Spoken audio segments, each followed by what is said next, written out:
from Pew.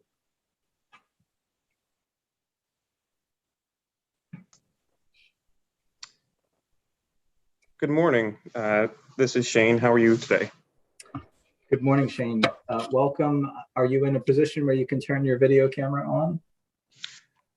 Yes, it doesn't look like I have the option here. Oh, here we go.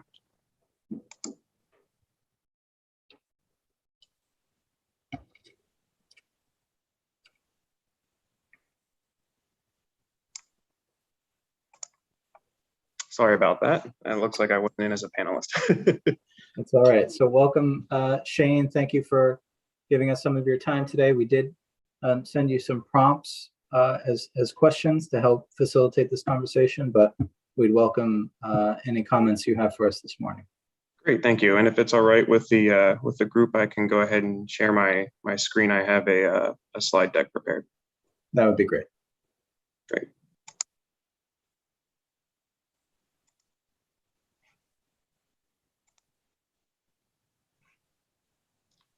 Okay, you guys should be seeing my presentation now. Yes, we do. Thank you.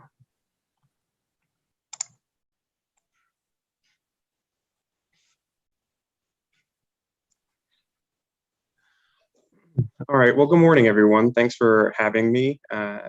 As Senator Libby mentioned, my name is Shane Benz. I'm a researcher with the Pew Charitable Trust State Fiscal Health Project. Pew is a nonpartisan research and public policy nonprofit that provides research and technical assistance to state policymakers to help them make evidence-based decisions across a wide range of policy issues. Our work in tax incentives began in 2012 and helped states improve the effectiveness of their economic development incentive programs by implementing regular and rigorous evaluation processes. Pew doesn't take a position on whether incentives are good or bad. Our focus is on helping states use high quality and objective analysis to inform policy discussions about incentives. And we do this by helping states design processes to regularly evaluate their tax incentives. And as Senator Libby mentioned, we helped Maine with this starting in around 2013. And so today I'll start by discussing the landscape of tax incentive evaluations across the states and address key strengths in Maine's process. The second half of my discussion will consider strategies that other states have used to balance process effectiveness, legislative objectives, and available resources.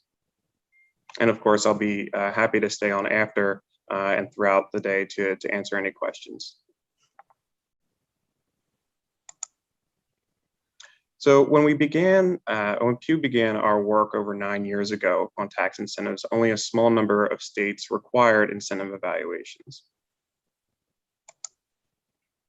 Today, over 30 states regularly review these programs.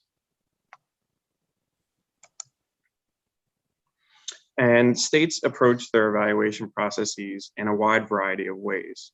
This also includes who conducts evaluations. Like Maine, many states charge legislative audit or program evaluation offices to complete incentive reviews. And this includes states like Colorado, Nebraska, Virginia, and others. Some states utilize executive branch agencies such as departments of revenue. And this includes states like Iowa and Rhode Island. Oklahoma, on the other hand, takes a different approach, and they utilize contractors to analyze incentives. Finally, some states also benefit from partnerships with academic institutions. Both Virginia and Mississippi rely in part on universities for information on how incentives impact their respective states. So in terms of what is reviewed, the scope of evaluations vary depending on the lawmaker's needs and interests, the staff's capacity in completing the reviews, and the composition of a state's incentive portfolio. Some states, such as Virginia and Oklahoma, evaluate all economic development incentives, and this includes programs such as credits, deductions, abatements, and grants. Others examine all tax expenditures. Colorado's evaluation process, for example, goes beyond economic development incentives to review the state's broader universe of credits and exemptions, including those that benefit individuals. At a minimum, we generally recommend that states evaluate their economic development tax incentives, as is done in Indiana and Rhode Island. Evaluation processes work best when they are designed to meet the needs and priorities of the legislature, while ensuring that those tasked with reviewing incentives have the bandwidth and resources to get the job done. So since establishing its current evaluation process in 2015, Pew has considered Maine really to be a leader in incentive evaluations because the process follows many of our recommended best practices. For instance, Maine's evaluation scope includes all major economic development incentives, plus other tax expenditures, which provides policymakers with valuable information about the state's entire portfolio of incentive programs. Additionally, requiring an experienced and nonpartisan office like OPEGA to conduct these evaluations provides certainty that the information is high quality and objective. Excuse me. And when OPEGA publishes its findings, policymakers definitely take notice, thanks in large part to the hearings held by the Government Oversight and Tax Committees. Our research has found that policy improvements are more likely when states create a formal procedure to review the results of tax incentive evaluations. And what we see here is that your working group further demonstrates Maine's commitment to maintaining an excellent process that adapts to changing state priorities and needs. So now I'd like to touch on a few possible strategies highlighted in our research to address the priorities that your working group had touched on during the first work group meeting. And so, as I mentioned previously, the range of incentives a state chooses to evaluate depends heavily on several factors. Now, this would include the state's overall needs, staff capacity, time, financial resources to conduct the reviews, the state's portfolio of incentives and tax expenditures, and the level of detail requested for each program. Generally, the greater number of programs subject to review and the greater level of detail required, the more resources we found are needed. Some states, like Maine has done, have tried to balance workload issues by setting different evaluation standards based on things like program costs. Washington State's Joint Legislative Audit and Review Committee, for example, reorganized their incentive review schedule into multiple tiers after the number of incentives that they reviewed ballooned from 200 to 700 over time. And some of these evaluations that Washington looks at receive a full review, while alternates are reviewed that year only if the staff have time. Other incentives are not subject to review if nothing has changed since the last time that the office completed their first evaluation of the program. The state has also reduced the amount of full reviews from approximately 25 to between 8 and 15 per year, giving analysts a bit more breathing room to focus on a manageable workload of incentives for them. Some states decided to add staff capacity to offices because they felt strongly that a comprehensive review scope was a worthy investment.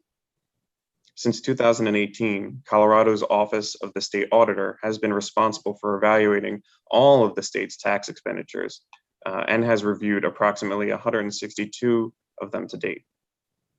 To accommodate such a high volume of work, the legislature increased the auditor's budget to hire additional staff for the office responsible for these tax expenditure reviews. In general, we estimate that it takes between 1 to 2.5 full-time employees to regularly evaluate incentives, but generally, the staffing depends on, like I mentioned, a wide variety of factors, including the number of programs being evaluated, other responsibilities that staff members have who are also charged with completing evaluations, and the frequency and level of detail in these evaluations. Having a strong connection to policymaking is a core component as well of effective evaluation processes, as it provides the greatest opportunity for lawmakers to put their findings to use. Like Maine, many states that regularly evaluate incentives have designated a legislative committee to discuss the results of evaluations. They also receive input from stakeholders and consider whether policy changes are needed. Some states like Kansas and Virginia use existing committee structures that legislative audit offices already report to, as is done in this case in Maine. In Oklahoma, as I mentioned earlier, contracted evaluators present their findings to an evaluation commission made up of private citizens appointed by the governor, legislative leaders, and non-governmental organizations, while executive branch officials serve as non-voting members. The commission holds multiple meetings a year and sends recommendations to the governor and the legislature based on evaluation findings. And as we've seen, the process has yielded several policy changes over the past few years. So really, the process may look different for some states, but what we found in terms of the takeaway is pretty clear. States should largely consider what works well for them to ensure that this high quality information has the best chance to inform policymaker decisions.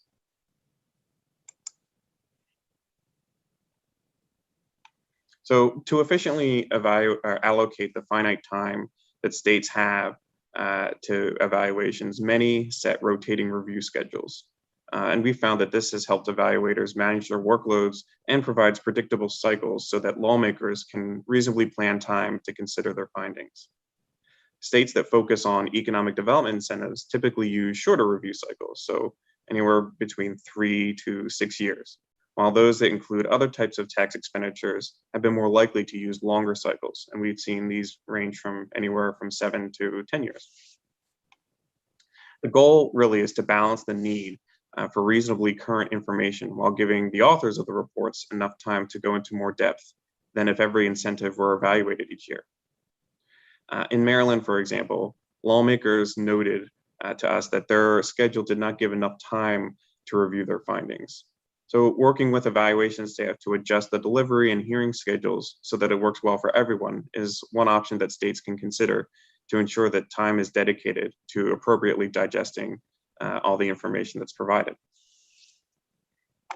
Other strategies could include avoiding review of larger programs back to back, aligning reviews with sunset dates, or exempting programs from subsequent review cycles if the program really hasn't changed. As I mentioned with Washington, they do a similar thing.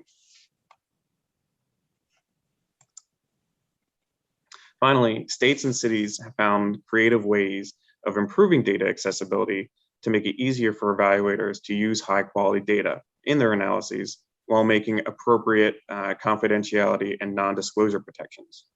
For example, analysts in the District of Columbia's Office of the Chief Financial Officer noted that some relevant information needed for their reviews was only available on paper forms, and companies hadn't really filled them out completely in many cases.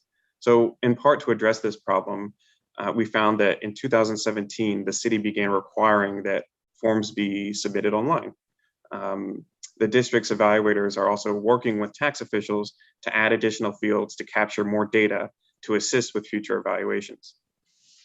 Another example that we've come across is a 2013 Michigan executive directive that required all state departments and agencies to work toward improving data sharing procedures. It also created the Michigan Information Management Governance Board. And the board steering committee reviewed confidentiality laws to verify what information agencies can share with each other. Their efforts were in part of a larger goal to improve analysis and reporting capabilities and to make sure that operations in the state were more efficient.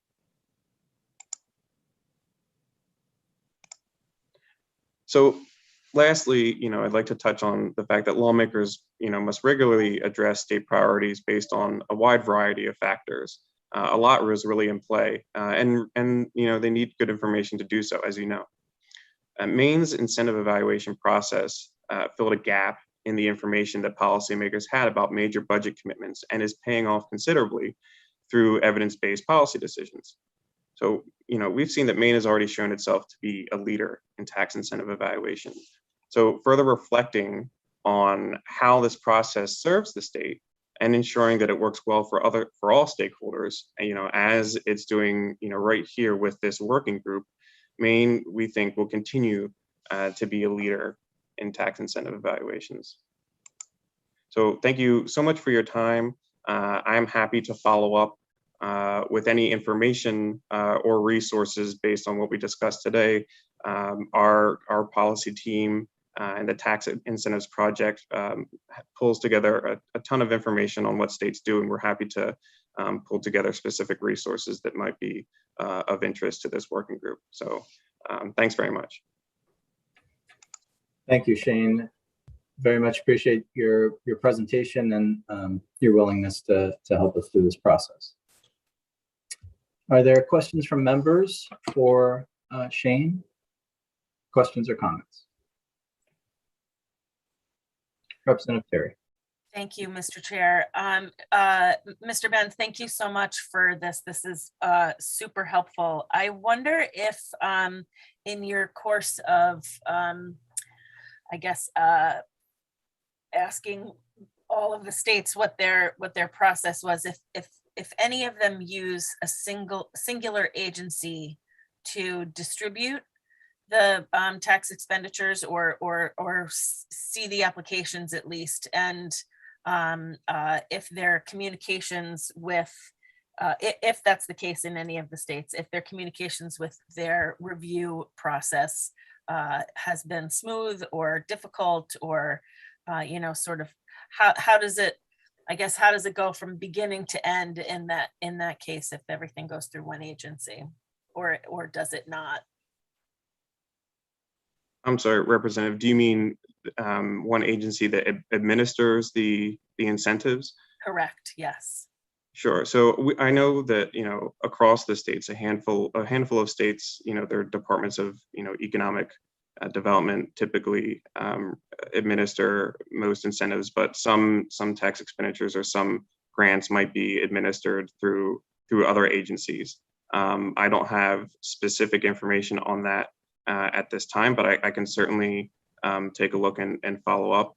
I know that in terms of communication, it does certainly depend. We've seen evaluation offices work together, pretty well with certain administering agencies for collecting incentive information. And other times there are, questions in terms of what data is able to be shared. Folks that are really looking out for the best interests of businesses in terms of sharing information. And sometimes it takes a little bit of time to make sure that the processes are effective and secure. But I'm definitely happy to follow up on some of that information. Great, thank you. Sure. Thank you. Representative Millet. Thank you, Mr. Chair, and thank you, Mr. Benz, for your presentation. 2 or 3 comments and then maybe a question. I like the way you focused on the importance of economic development, tax incentives, which is kind of where I was coming from in the original formation of the group. The cycle lengths, I think, are interesting too to consider, given our history and your determination that we are a leader in this process. It seems like the tax incentives fit into a 3 to 6 year cycle, whereas the longer term applies to those that are tax expenditures in our language, but not necessarily tied to economic development. I like those thoughts, and I think they fit to the reason for our gathering. We seem to have a lot of expedited reviews in our schedule, looking like almost 13 per year with a small staff. And I worry about our staff being spread too thin. My question really is, are you willing to stay the course with us in the next couple of meetings and give us, through the chairs, your advice on how we might be more efficient, particularly in getting to that comment you made about the best process for getting relevant data is online. And we've heard that from people that have been before the Government Oversight Committee in the past. So hoping that you will keep your door and your agenda open to advise us as we work our way into discussion and recommendations. Is that appropriate? Oh, certainly. We're more than happy to remain engaged. We have a team. We follow developments and tax expenditure reviews in all the states. So I regularly tune into Government Oversight Committee YouTube hearings, and and definitely am a bit disappointed that I can't make the journey up to Maine, since I am far more of a fan of cold weather than of the warm weather down here in DC. But definitely always happy to, if you have any questions via email, we can prepare memos in response to specific questions. And then, of course, we're happy to jump onto other future calls to discuss any other specific questions that might arise. Just a quick follow-up. Thank you for that offer. And given that we are approaching an election year for the governorship, and that even though things are warming up in Washington right now, I think they'll warm up in Augusta next year too. So maybe we have that incentive forthcoming, because I do think tax policy and what works and what doesn't work may very well penetrate our gubernatorial campaigns as well. Thank you. Thank you, Representative. Seeing no other hands, I have a couple questions. Shane, you noted on one of your slides that it was either Colorado or Washington was able to complete 8 to 15 full reviews each year. Did I hear that correctly? Yes, that's correct. Okay. I guess I would contrast that with our production since we started this process. I believe we started in earnest in 2016 at the beginning. So since 2016, we have been able to complete 7 economic development tax expenditure full reviews, which is a production rate of a little over 1 review per year. So based on what you know about us and Colorado, I believe it was, I mean, what are the differences? How is it the length of the report, the time taken, or do they have staff that's 6 times larger than ours? Well, I believe that they do have a larger staff. I'll have to double check on the specific numbers, but they do have a larger staff, I think, that's dedicated to incentive reviews. They like Maine's process. They also work with a legislative committee, and they also have a citizen commission that also helps frame questions and things that the Joint Legislative Audit and Review Committee there looks at. I think that in terms of timing, I know that Washington has been doing incentive evaluations for quite some time, and they're on their second full, I believe that they're approaching have started their second review cycle.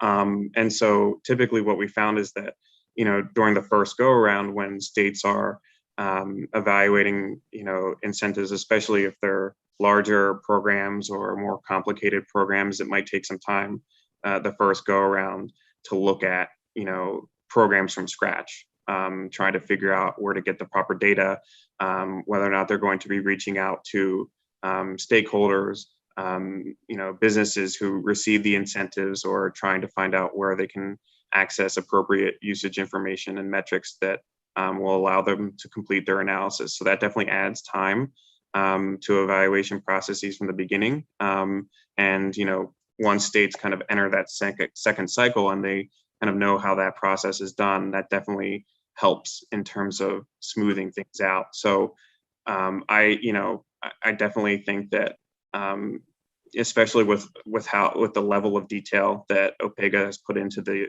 first round of reviews, having that flexibility to not be specifically tied to a certain time frame right now, kind of works well, so that they can figure out what information they have access to is important. But I think as the process moves on, it will make sense, as that things will probably speed up a little bit. But again, OPEGA certainly addresses a lot of other things in addition to tax incentive reviews as well. So I think that could also play a factor into it.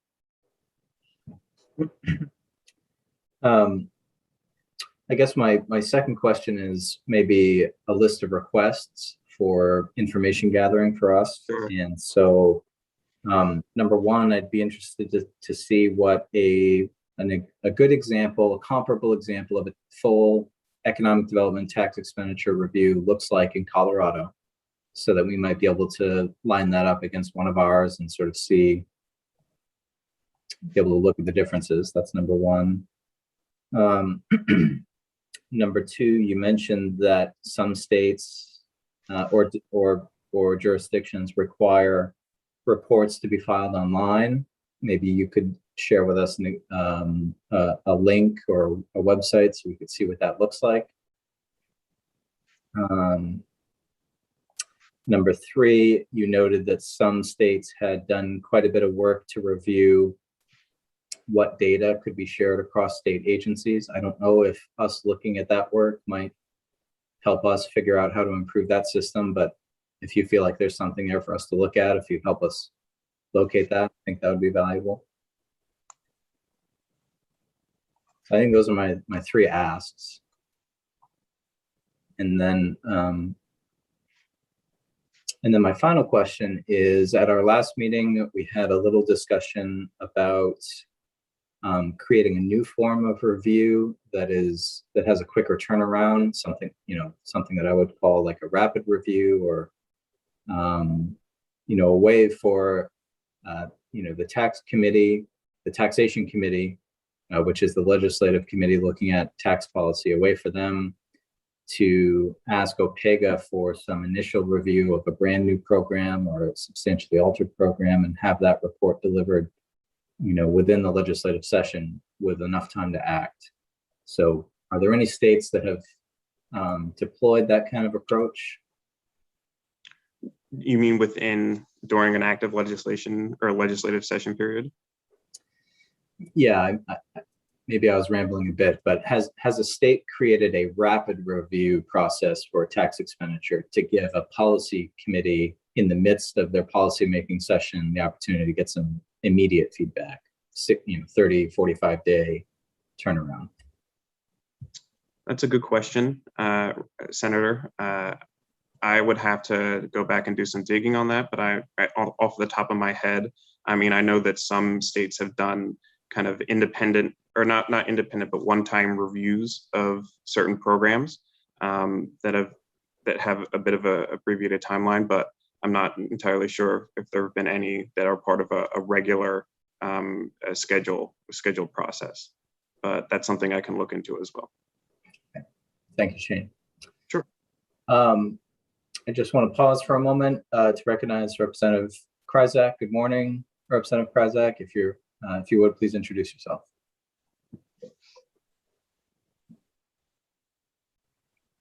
Thank you, Mr. Chair. I'm Ted Kryzak. I represent District 20, Acton, Lebanon, and part of Shapley, and I apologize to everybody for being late. That's okay, Representative. Thank you. Senator Bailey, you have a question. Yes, thank you, Mr. Chair. So I'm wondering if you're aware of any states that, and I'm not sure how to form this question. So here in Maine, some bills, before they become law, are required to be reviewed by other policy committees. An easy example is if we pass a bill that creates a new crime and it comes out of, taxation committee, it needs to be reviewed by the criminal justice committee. So there are a number of situations like that. Are you aware of any states that have something similar when a new bill is passed for a tax expenditure that then before it becomes law needs to be reviewed by the policy committee? In this case, in Maine, it would be the taxation committee.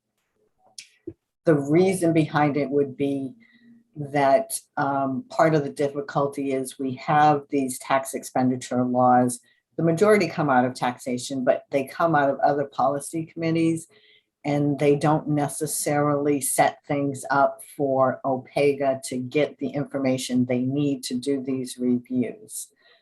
So I hope I've explained my question enough that you can answer it. If not, feel free to ask me for clarification.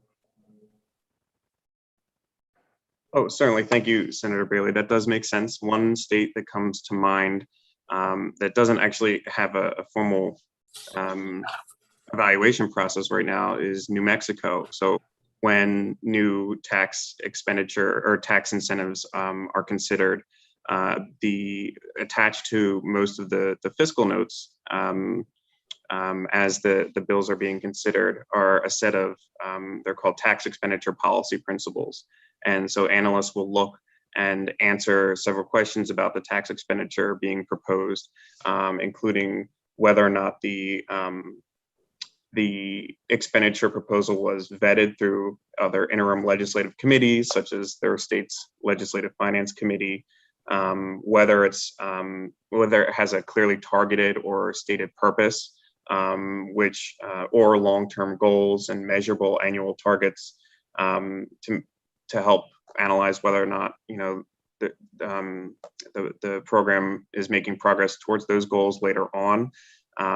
If the state was to review the program, whether or not the legislation is transparent, so whether it requires annual reporting by program recipients, so that if a agency was to review the program in the future, there would be the data available to do so. Whether or not it's accountable and allows for analysis by different agencies, and whether or not it's going to be set for review, and if there's any expiration dates, and whether or not the incentive program is likely to be effective, and whether it has a chance of fulfilling its stated purpose based on its design. And finally, whether or not the program is efficient. So whether it's the most cost-effective way to achieve the state's desired results. And so generally, I can certainly pass along examples of instances where the LFC has developed those fiscal impact reports with those tax expenditure policy principles attached to them, and how it's helped the state consider different incentives. But that's one way that states can look at their incentive programs early on before they're approved, to see if they're structured the way that a state would intend. Thank you. That's very helpful. Certainly. Further questions or comments for the folks from Pew?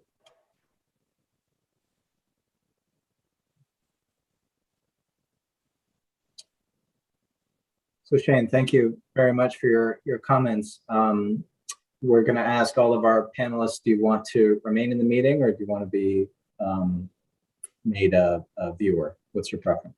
I'm happy to remain in the meeting, happy to answer any other questions that might come up. I might be looking for some of the information as the meeting goes on to help provide some background, but I'm happy to stay on. Okay, sounds good. We'll keep you in the meeting. And again, thank you for your efforts here this morning. Next on our list is Lucia Nixon, Director of OPEGA.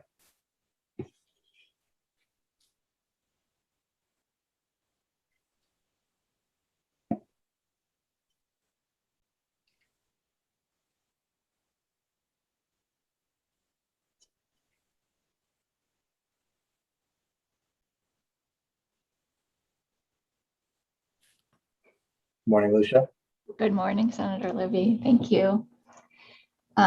Yes, good morning to the committee, the working group. Thank you for the invitation and opportunity to provide information from the perspective of OPEGA, who, as had been noted earlier, we're really in the heart of the work of the tax expenditure review process. Have you all received the memo that I sent out this morning? If everyone has that, I'd rather just talk through it rather than put a big memo up on the screen, if that's okay with you folks. Okay, wonderful. So in this memo that I prepared for you, first I provide some background and context on the development and implementation of OPEGA's role in the review process. You've received some really great historical information and background from Julie and Ariel, and I just wanted to shed light on a few angles of sort of the OPEGA thread through that, and where OPEGA came into it, and how our role has developed over time. And so I provide some of that. I'll go over that quite quickly. And then second, responding to the asks of this group on what's working well, what are the challenges, ideas for change and improvement, and a specific information request about OPEGA resources. Feel free to, I can breeze through it and we can go through questions at the end, or if you have a specific point of clarification as I'm going, feel free to ask. So in terms of the background and context, I guess what I wanted to pull out is some of the nuances around OPEGA's, how we got involved in it. So first, in 2013, OPEGA got engaged from two sides. One was the GOC asked OPEGA to do a special project to begin developing a proposal for ongoing review of tax expenditures. And at the same time, through a budget bill in the Appropriations Committee, the Tax Expenditure Review Task Force was established to both identify tax expenditures for repeal or reduction to save money and identify funds for savings, and then also to work on this developing an ongoing review process. And OPEGA, along with OFBR, just like the model you have today, provided staffing support and information to that process. So what came out of that was a report and recommendations to the Appropriations Committee that they consider certain modifications to the expenditures, and also that they continue to work with OPEGA, the GOC, and tax on an ongoing process. The next step so then we moved to the second regular session, there was a resolve passed to take the next step, which was to direct OPEGA to develop, fully flesh out a proposal for the ongoing review of tax expenditures. And that resolve actually had quite a bit of detail that had come forward through the previous work.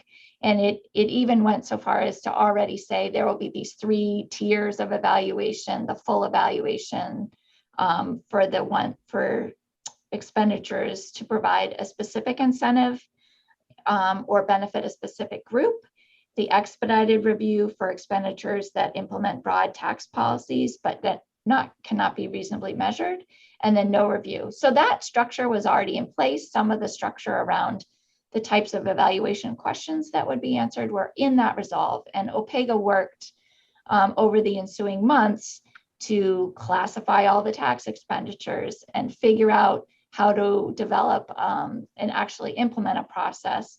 This resulted in a report to the Taxation Committee and the GOC in March of 2015. That report then formed the basis for developing some legislation. There was a concept draft put in, and using that report, the Taxation Committee built out a full bill that was then enacted, creating the tax expenditure framework that's in existence right now. And I wanted to highlight that that process that was set up at that time really highlighted roles for three key groups. So one is OPEGA, one is the GOC, and the third is the Taxation Committee. So it was really this joint effort with having different roles and responsibilities, but all 3 of those groups having a key role in the process. It did establish that initial law, similar to what Shane was talking about and had come up in the questions. There was a 6-year cycle established in that law. So a recurring cycle that would review all of the expenditures slated for full review in 6 years, and all of the expenditures slated for an expedited review in 6 years. And it directed, for responsibilities, it directed OPEGA to do the full evaluations, and it directed the Taxation Committee to perform the expedited reviews. with OPEGA providing some information and research to support that work by tax. So what has been our early experience? As OPEGA embarked on the full evaluations in 2016 and 17, it became clear that the 6-year timeline to complete the full evaluation reviews was not realistic. There was approximately 30 tax expenditures in that category. And as Shane mentioned, some of that was early startup. There's a big learning curve at the beginning. There was a lot of work that needed to be done. And it became pretty clear that that 6-year cycle to complete those 30 reviews was not realistic. And so faced with that, how do you proceed? You want to keep the quality of the work. You've got to either adjust the timeline, adjust the scope of the work, or adjust the resources that you put into it.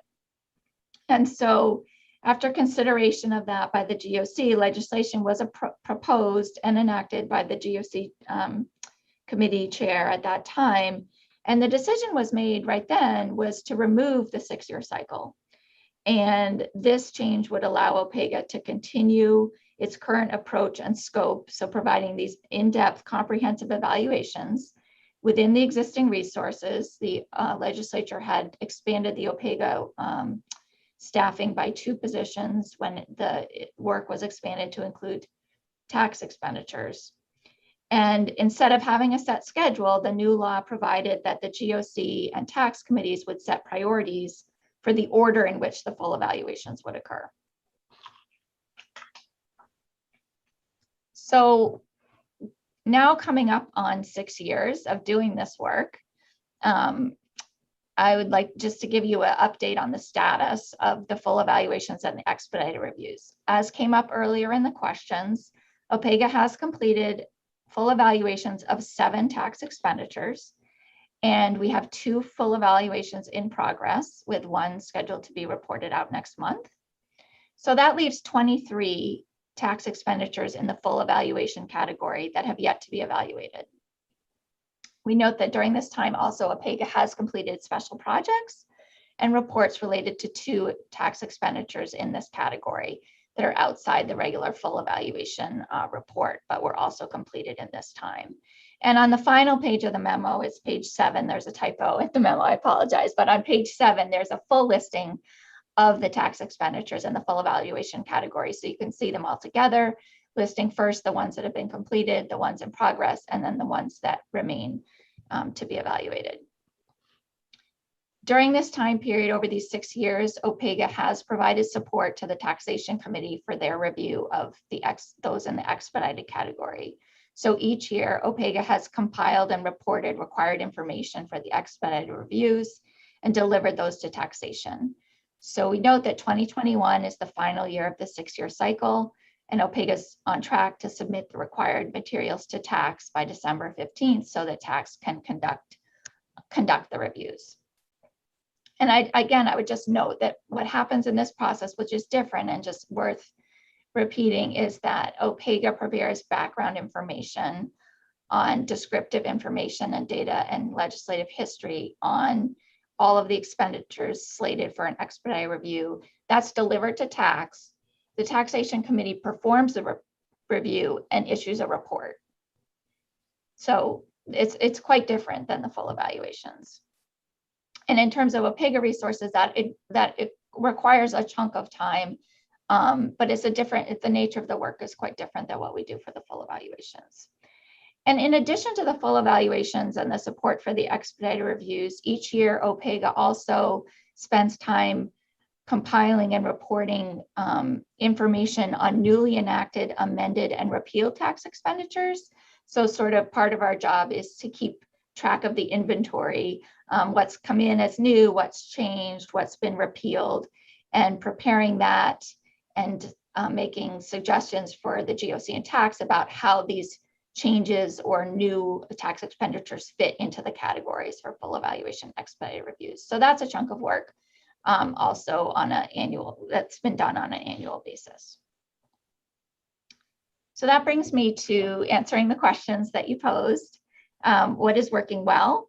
So we find that we would just note that OPEGA is delivering independent, nonpartisan, objective research and analysis that can be used by the legislature to inform policy and budgetary decisions. This has proven to be a valuable resource and service to support the legislature's work. We are pleased with the work that's been done and the level of quality and depth that we've been able to provide, and seeing how that has informed subsequent policy decisions by the legislature. Secondly, we note that the pace and efficiency of our evaluation work is increasing. As was discussed by Shane in his presentation, there's a lot of fixed costs at the beginning, and there's a steep learning curve. And we have worked through that now in OPEGA. We know there's some maturity to the process of how we do these things. And that has enabled us to pick up the pace a bit. And this year, at the request of the GOC, we've been experimenting with options for completing full evaluations more quickly than has been typical. And this has worked well in the current evaluation, for example, of the historic rehabilitation tax credit, where the GOC communicated its priorities for timing, and OPEGA presented options for what could be completed within that timeline. And the evaluation has proceeded accordingly and is scheduled to be reported to the GOC next month. And one element we would note in regard to the increased pace has been finding ways to conduct the full evaluations without accessing confidential taxpayer data held by Maine Revenue Services. Accessing that type of data, individual confidential taxpayer information, has required significant time and extended the length of prior evaluations. So adapting the evaluations by relying less on that data has definitely improved our ability to complete and deliver evaluations more quickly, but it does have trade-offs in terms of what type of analysis can be included as part of the evaluation. And a final note on what's worked well, we would mention that the 6-year timeline for completing the expedited reviews with support by tax, with support from OPEGA, has worked well and on schedule to complete that cycle. As for challenges, we have a couple things to note. One is that one of the key challenges, and this did come up before, I think Senator Bailey mentioned this, and it really is a key challenge, is that aside from a few recently enacted tax expenditures, the expenditures that are classified for a full evaluation have been on the books sometimes for many years, and they're not often well set up to be evaluated. There's some basic ingredients that are needed, and Shane mentioned some of these when he was listing those principles, that the example that he gave of the tax expenditure principles that are run through in another state. I mean, at the most basic level, there's a need for a clarity of the purpose and goals of the policy, the desired outcomes, and the availability of relevant data. And so sometimes OPEGA finds that the existing tax expenditures are missing one or more of these key ingredients when we go to do the evaluation. And data, it has been a particular challenge, both in terms of the lack of data being collected, sometimes it's data management and comprehensiveness.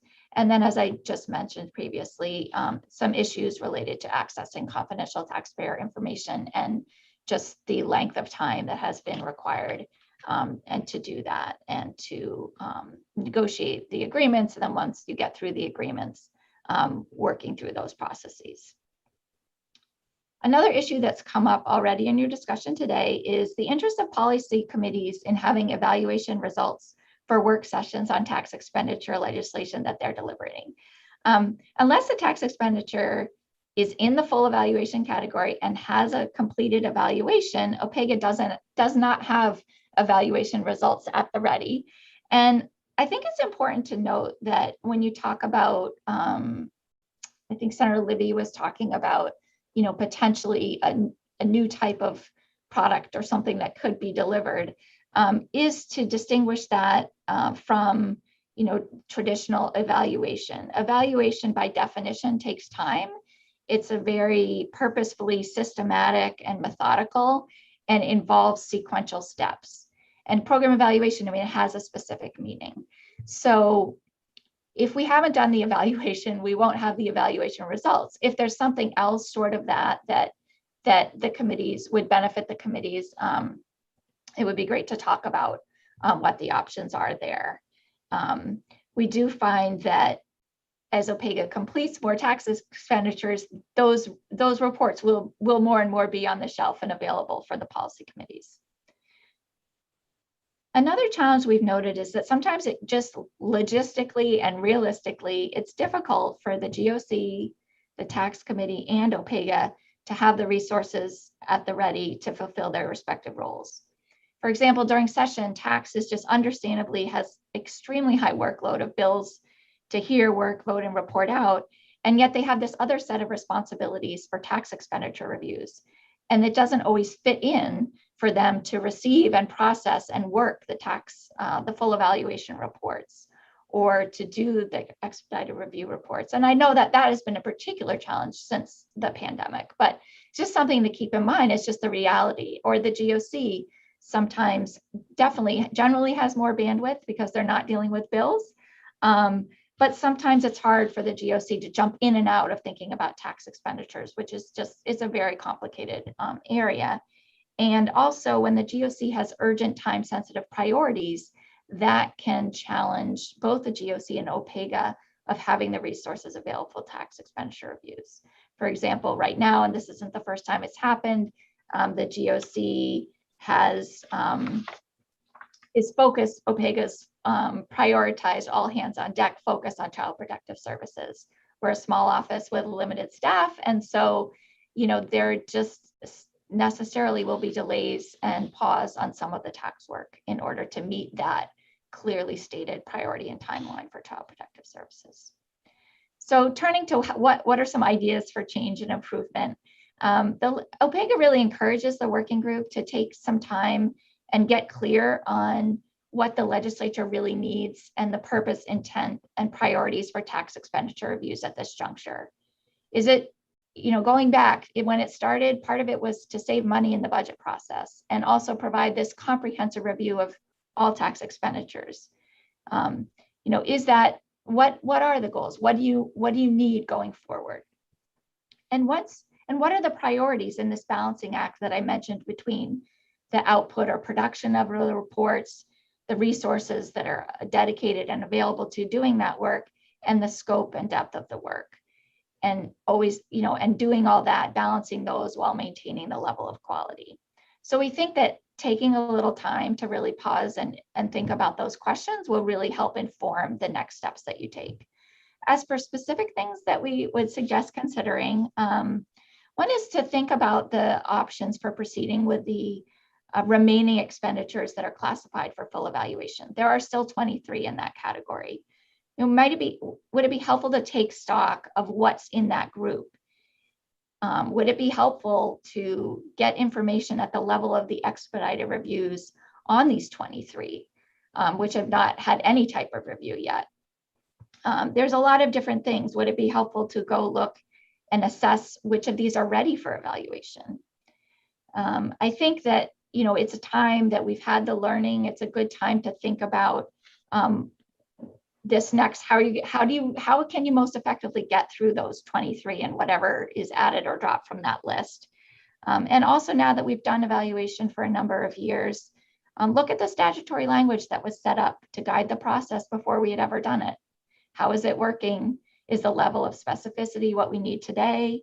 Or the process what we need today? I think it's a great point in time to look at that as well. In looking at the statute myself, I noted how for the other evaluation work that OPEGA does, it says OPEGA will do a review. And for the tax expenditure work, there's a very, very detailed process. And so it was just an interesting contrast to me to see that the program evaluation that we do for regard to like child protective services or whatever issue comes up is very high level in the statute. And for the tax, it's very, very detailed. And so that was just an interesting, while the work we do is quite similar. So I just wanted to point that out. I think that considering where you want to go with the expedited review work, again, emphasizing that that's a function performed by the tax committee. So I would suggest looking to the tax committee for some input on their experience with that and how that's going and where to go forward. OPEGA creates the background, but doesn't have as much engagement after that's presented. Also has come up earlier in my presentation and some of the discussions, what are some options to address the needs of taxation and the policy committees during session when committees are hearing and working bills on tax expenditures? What's realistic and who is best suited to provide this information? Take consideration the role and expertise of OPEGA and the other nonpartisan offices that support the work of the policy committees. Finally, and again, this brings me right to Senator Bailey's question and suggestion, which is to consider options to help ensure statutes governing tax expenditures are set up for future evaluation. In my memo, you'll see reference to, I hadn't heard of this tax policy principle part of a fiscal note, but I sort of was thinking one option would be to create some sort of tool listing items to be considered, and also as well, should proposals for tax expenditures perhaps be reviewed by the taxation committee. So I like Senator Bailey's question, and I think that would be an interesting thing to explore. Finally, the working group did ask for some information from OPEGA on the resources we have available for this work. So when the work was added to OPEGA's plate, the legislature created 2 additional FTE positions in OPEGA. Initially, the new hires were primarily focused on the new taxation evaluation work. Over time, this has shifted such that OPEGA analysts are deployed for maximum efficiency and productivity across the full portfolio of OPEGA's work. And this is guided by priorities and deadlines established by the Government Oversight Committee and the expectations for tax expenditure reviews in concert. So at this time, there are 4 of 7 OPEGA analysts have experience in working on tax expenditure evaluations. And the number of staff and percentage of individual staff time allocated to tax expenditure work varies over the course of a year and over the course of an evaluation, just depending on the full slate of OPEGA work, priorities that are set, and the workflow on different projects. Given the small size of the OPEGA office, this flexibility to deploy people where work is needed to be done, to have people able to do evaluation work, both on tax expenditure projects and on the more traditional program reviews that OPEGA does, has been very effective in keeping work moving and getting things done. So finally, the last page is just, as I mentioned, the list of tax expenditures in the full evaluation category for your reference to have it all in one place. I'd be happy to answer any questions and be available for the remainder of today's meeting and your future meetings, and in between as needed, of course. Thank you, Lucia. I really appreciate this thorough overview. Are there questions or comments from members? Representative Kryzak. Thank you, Mr. Chair. So am I understanding you that you have these 23 expenditures, you have 2 that you're working on right now, but because Child Protective Services is being reviewed, that those folks would be working on Child Protective Services instead of finishing the reports? We're balancing that as best we can. But yes, the people working on those are also working on Child Protective Services. And so we are going to be able to wrap up the one that is reporting out in November. We're going to be able to tie that up and keep that on schedule. The remainder one is will necessarily experience delays in order to meet the Child Protective Services. Thank you. Just to fill in a little background there, Representative Kryzak, the GOC has the statutory authority to set the priorities for OPEGA and direct their work. It's a balancing act of not micromanaging the staff, because that's certainly not the role of the legislature. But in the August or maybe the July meeting, the GOC had quite disparate feelings about how to prioritize the Child Protective Services work. And so there was a camp that felt no more work should be done on tax expenditure, 100% of resources deployed to Child Protective. And then there was a camp that felt the OPEGA director should have the flexibility to assign resources, understanding Child Protective was a very high priority. And so I think that's where we were able to land, is giving the OPEGA the leeway to not pause work, because pausing work and letting 6 or 12 months go by on tax expenditure review, it's not like you can just pick up where you left off. It actually sets the process back. So I don't know if that's helpful to you, but that was some of the discussion that was had. Can It I is. follow Thank up you, a Mr. little? Chair. Please, Lucia. Yeah, so I just wanted to clarify also, Representative Kryzak. So the decision is to keep the tax expenditure work moving as much as we can while meeting the Child Protective Services work. So I'm really happy to say that we're going to keep the historic rehabilitation tax credit. We're able to keep that on track and not delay when that was to be reported out in November. We're able to complete the report that we need to do to the taxation committee on the expedited reviews to have that delivered in December on schedule. We've been able to complete the review and updating of newly enacted, amended, and repealed tax expenditures from the previous legislative session, and we'll present that to the GOC at the next meeting. And the research expense tax credit evaluation, which is underway, is still proceeding just at a slower pace than was possible before we had to shift resources. Thank you so much. I really appreciate it. Other questions or comments from members?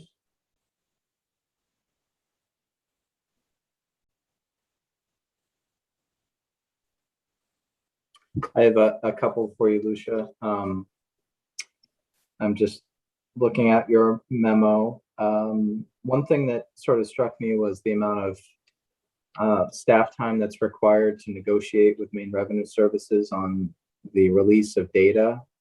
It seems to me, given that the OPEGA staff are bound by confidentiality requirements, and that a lot of the data you gather, the specific taxpayer info, that never comes to a GOC member. So it seems like there's a firewall built in where information should flow very easily. And what you're reporting is that it requires negotiation. And so I guess I'm maybe thinking out loud a bit here, but for Pew, if you could help us think through that challenge. Are there states that have statute that sort of requires that simple information flow? Certainly at this point in the game, 6 years in, we should just be able to have Maine Revenue send the data to OPEGA without having to go through a protracted process. So I see Shane's back in. Yes, the states definitely have provision, and thank you, Senator. States definitely have different provisions to set up data sharing agreements and memorandas of understanding between different revenue departments and evaluation offices, including, specifying what data can be accessed, how it can be used, and, really safeguarding the data from being, published publicly, sometimes, evaluating or releasing or publishing, aggregated data so as to not unintentionally single out companies. That's also something that we've seen as well. We've also seen kind of unique approaches to data collection in different states. I had mentioned Washington a few times. In 2017, Washington State had implemented legislation where, companies would be exempt from certain reporting requirements if they were to authorize evaluators to have access to certain unemployment information. And so that allows, evaluators their easy access and to data with appropriate confidentiality provisions. And, it's beneficial to businesses where they don't have to, spend time reporting on things like that. And, this process, we've seen data access processes evolve over time for different states. Nebraska has an evaluation process, and they had found that, in the course of reviewing their incentives, there were some, data access challenges that were addressed in the legislation in the future. And, it involves working, to kind of understand where different departments are coming from. So I can pull together some other information from states that have listed data sharing provisions and ways that, collecting the data from companies might streamline the process. Thank you, Shane. Appreciate that. Sure. Lucia, you've posed a series of questions that I think are pretty useful to us as we try to figure out some solutions to the problems. I guess I'll note for our working group staff that I'd like to spend some time at our next meeting digging into the questions that Lucia has posed under section 3. And that we might consider inviting the full tax committee to consider these questions. And if they're inclined, members, could write to us or join us at the next meeting for a discussion on some of these questions that she's posed. In particular, what is tax committee looking for out of an OPEGA evaluation, given our 5 years of experience? What questions do they need answered to make decisions on policy? I think the point about passing a new tax credit and ensuring the statutory requirements match what OPEGA needs to do their evaluation. And then the final point, I think, is Lucia noted that the statutory requirements for her agency to do a state government evaluation of a program is very vague, and the agency's requirements in statute for a tax expenditure are very prescriptive, and I think we should spend some time looking at that language and seeing if that maybe could be loosened up a bit to create more flexibility and help with the turnaround time for these reports.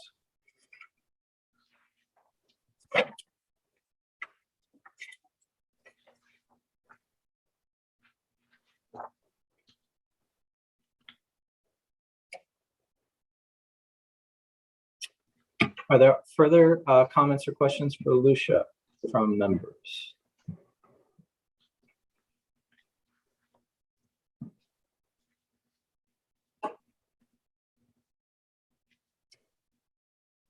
Seeing none, thank you, Lucia, for your presentation this morning, and we'll keep you in the panel, in the meeting room for now, Sure. and appreciate your time.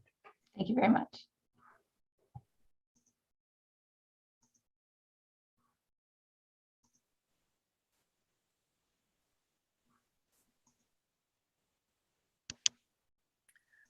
Senator Libby, you are muted at the moment. Thank you, Representative Terry.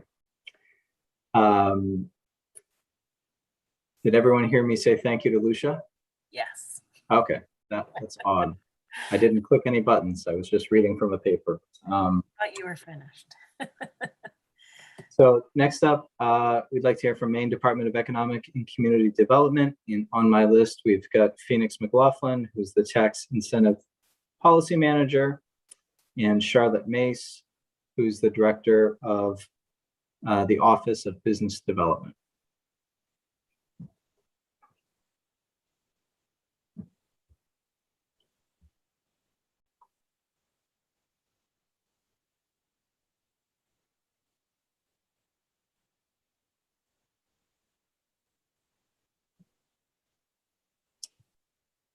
Good morning, Phoenix. Good morning, Charlotte. Thank you for joining us today. The floor is yours. All right, thank you very much.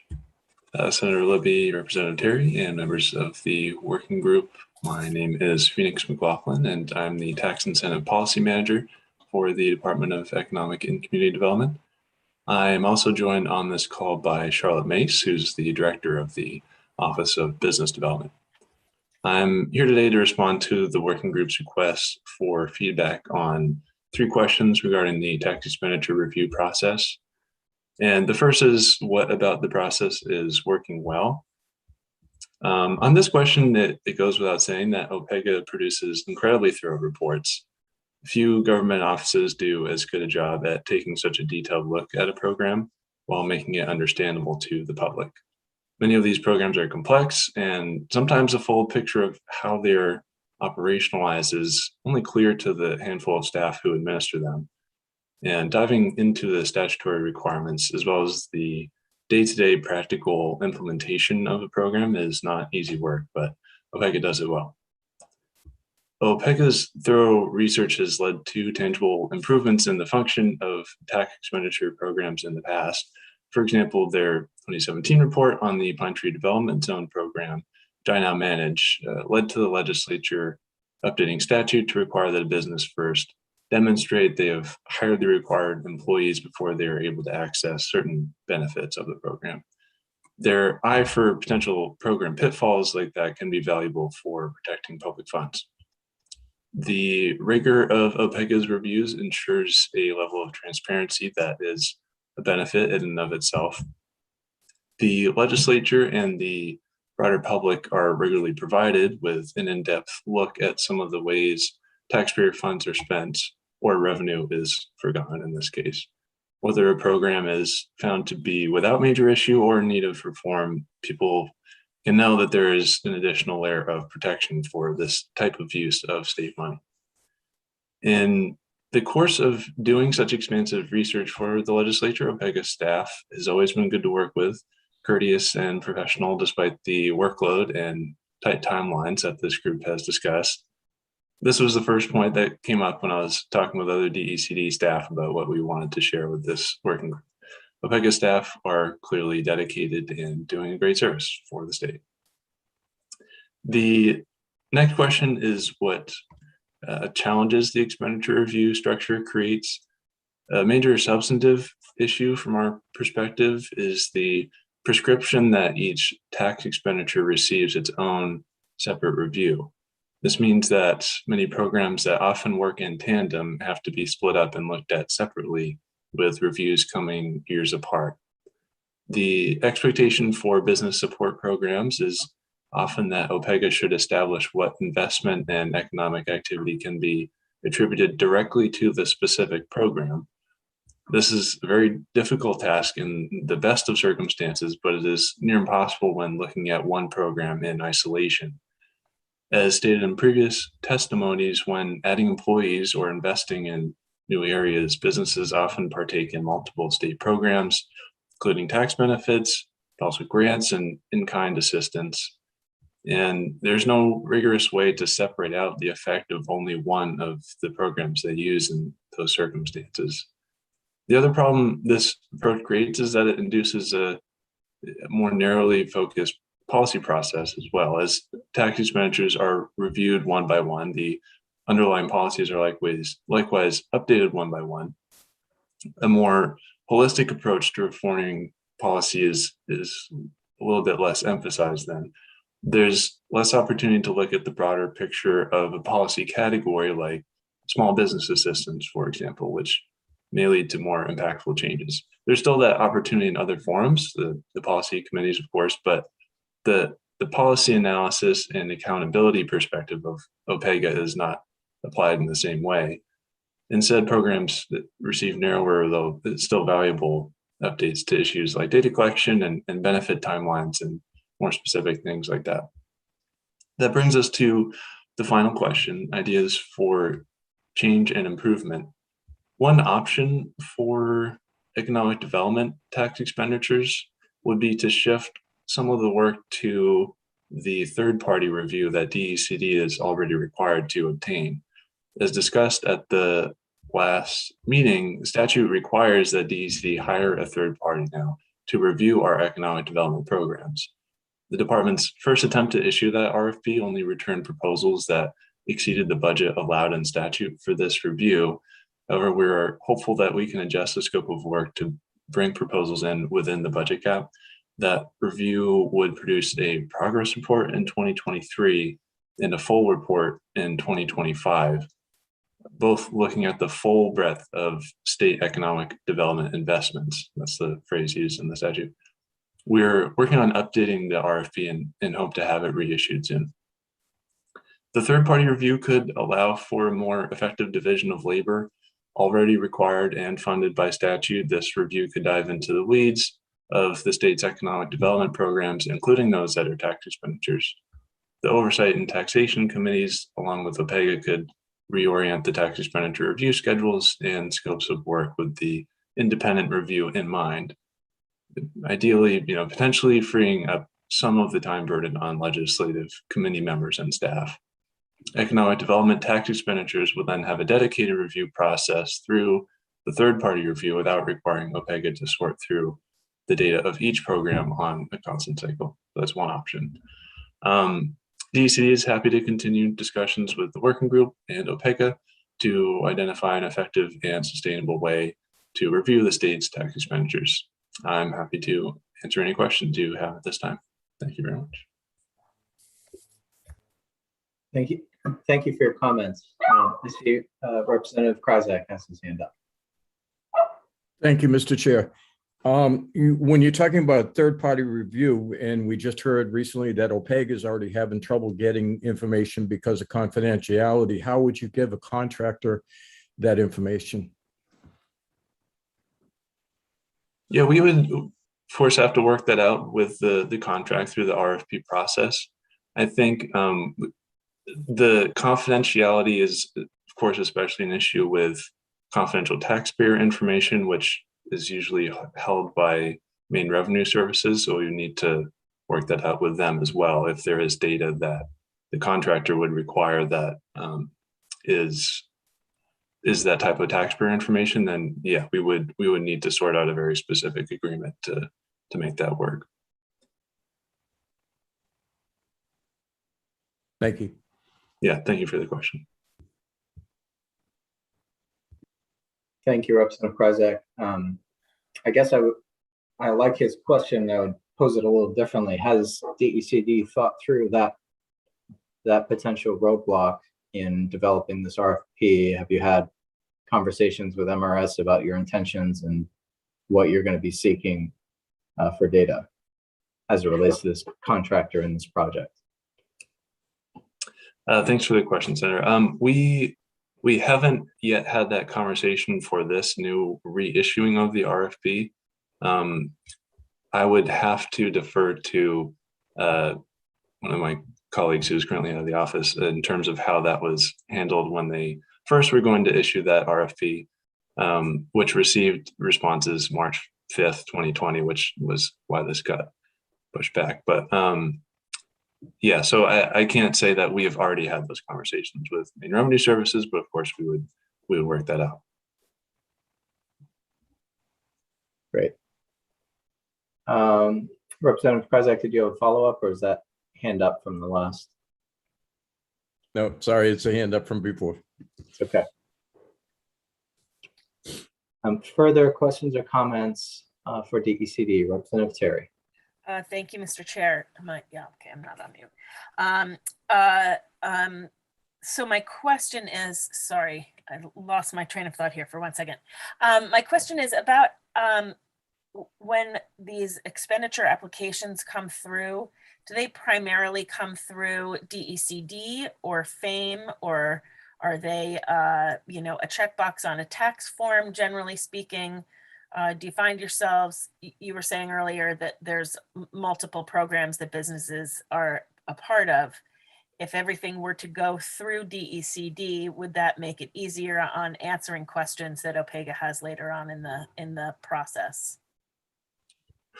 Thank you for the question. It varies. It's kind of all of the above. Some of the programs, they do need to apply directly to DECD, so Pine Tree Development Zones, for example, which some of the benefits are then categorized as tax expenditures.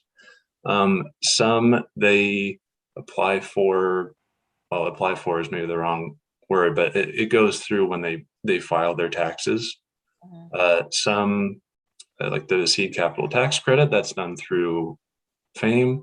It varies by program, and each one has a kind of specific process. And yeah, that does create, data challenges. I think OPEGA has identified this before with programs that sometimes split administration creates more challenges in identifying the right information. But at the same time, there are different policy reasons why these programs are held in different places. Some are more complex. Some do have more to do with things that are really FAME's, territory, so to speak, in terms of what they are experts at. Some make more sense to come through us. But yeah, I see Charlotte has something to add to that as well. Representative Terry, I think that's an excellent question. And I just want to give two other examples of a sort of a collaborative approach for the tax credits. One is for the Biofuels Tax Credit, which, as you know, was just recently reinstated. And that involves participation from not only MRS, because it's a tax credit, but also DEP to certify that it's actually biofuels being created, and it's what we want to incentivize for that biofuel production. Another example is the Renewable Chemicals Production Tax Credit, which is also very, very new, and we're just going through the rulemaking now. And that will likely involve a collaboration between DECD on some employment provisions of that tax credit, and then also MRS. So that's just a couple other examples. And I think, if I'm remembering correctly, that will also have some federal implications as well. We'll need some federal guidance with that as well. That the petroleum, I sort of remember seeing that. We never even saw that. That went through, I believe, the Transportation Committee. So that goes back to the conversation that we were having about, taxation not knowing anything about a particular thing, only those who were shared that information. So perhaps then, if it's okay, Senator, a follow-up for both of you, or pick who wants to answer. Would it be something that's within your bandwidth now to have some sort of an umbrella is the best way to put it, an umbrella agency that can put all of these things together and be able to collect that information, so APEGA is not chasing people to find out information? Is there something that's already within the group that you guys can use as sort of the master of all of these programs, that will help with collecting data when it comes time for expenditures, but B, will also be able to talk to the fact that some of these businesses need more than one of these expenditures, or use more than one of these expenditures in order to keep their businesses going? So I guess the bandwidth question, I think, is the first of that. Do you have the bandwidth? And if not, can that be provided to you? Can we provide that to you somehow? Yeah, thanks. That's an interesting question. I don't think we have something to set up that quite fits what as you're describing, but I think that's an interesting idea. And it could be that, as we get further into actually setting up this third-party review process, something like that might be necessary anyways. If all of these programs do get reviewed at once, the data for the different programs will have to be consolidated in some form.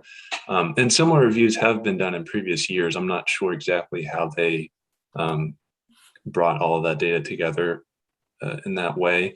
I would say, I guess, just one kind of roadblock to that could be to the extent that it veers into confidential taxpayer information, since some of these are just applied for or accessed through tax filings. And at the same time, I'm not sure if it would make sense for Maine Revenue Services to be the host for all of the information across all of the programs. So that would be a difficult thing to figure out. But I do think that's something worth considering. So I'm assuming it's not in your bandwidth at the moment. Right. To the bandwidth question, I would say it's not something that we're currently working on within our current bandwidth. All right, great. Thank you. Charlotte, you'd mentioned I think it's the credit for biofuel commercial production that was reinstated for tax years beginning January 2020. Is that the one that you were referring to? Correct. This went through do you recall, did this go through the Transportation Committee or the Taxation Committee? I believe, and I'm trying to get this right, Senator Libby, but it was in the same bill that the Renewable Chemicals Tax Credit was in. And I believe that went through taxation, but I would have to check that to be sure. Okay. Both of these credits, I had to go to the chart that Lucia provided us this morning. Both of these credits are currently on the no review list. I think because the estimated revenue loss is less than 100,000. I guess a question for DECD is with the reinstatement of these credits and you mentioning them, obviously this is something you're following and interested in. I mean, do you expect the biofuel credit to, significantly grow here in the next couple of years? Is it something that should be on our full evaluation list? Do you have comments on that? That's a great question, Senator Libby. And I think part of the intent of both reinstating the biofuels tax credit and having a renewable chemicals tax credit is to incentivize the manufacture of value-added forest industry products, which include both biofuels and renewable chemicals. Just my knowledge of the businesses who may claim this credit, I think we currently have one business in the state of Maine right now, Maine Standard Biofuels, which is located in Portland. I think they're likely to claim that credit. They're probably the only ones. There's another biofuels project that has recently been announced for rural Maine, and we anticipate that perhaps once they build their facility, which will take several years, that they may also claim the credit. So I think very low use of this tax credit in the foreseeable future, and probably the renewable chemicals tax credit even less. And there are some provisions of that particular tax credit that are going to be tricky, I think, for companies to use it. So, but it's very important that we have them so that we can show that these are things that we support. So they're really incentivizing new types of manufacturing. Thank you. Further questions or comments from members for DECD?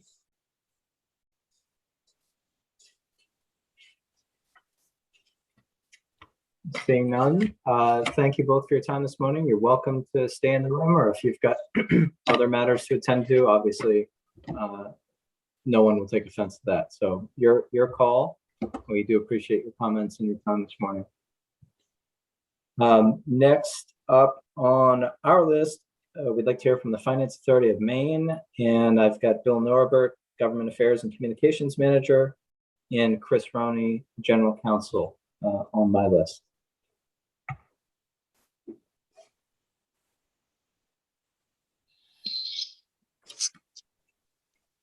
Good morning. Good morning. Senator Libby and Representative Terry and distinguished members of the working group. I'm Bill Norbert, and my colleague Chris Roney, our general counsel, is with me, and he's the one who's actually going to address you, and I will be here as a resource. And we both have worked on these reviews in the past, and Chris has particular expertise in both programs. So I'll turn it over to him if you don't mind. Good morning. Good morning, everyone. Senator Libby, Representative Terry, and distinguished members of the working group. My name is Christopher Roney. I'm the General Counsel of the Finance Authority of Maine. I live in Freeport, and I'm here to testify regarding the FAME's experience with the tax expenditure review process, specifically addressing the questions that were posed, what is working well, what the challenges are, and any ideas for improvement. As you must know, FAME has had two experiences with this process. The first occurred with the review of the OPEGA and the Government Oversight and Taxation Committees over the New Markets Tax Credit or Capital Investment Program back in 2017. And we're in the middle right now of a second evaluation of the Maine Seed Capital Tax Credit Program. As for the question of what's working well, I can't say enough good things about Lucia and her staff at OPEGA. They're just excellent. We found them to be very professional, thorough, and fair throughout the both processes. They were clear in communicating their expectations and their needs, as well as the various stages of review that would be undertaken. Throughout the review, they asked very good questions and took the time to understand the workings of what are really very complex programs. We were given reasonable deadlines and felt like the staff was very sensitive to our to the need, the demands they were placing on us, and our needs to work that into our existing schedules.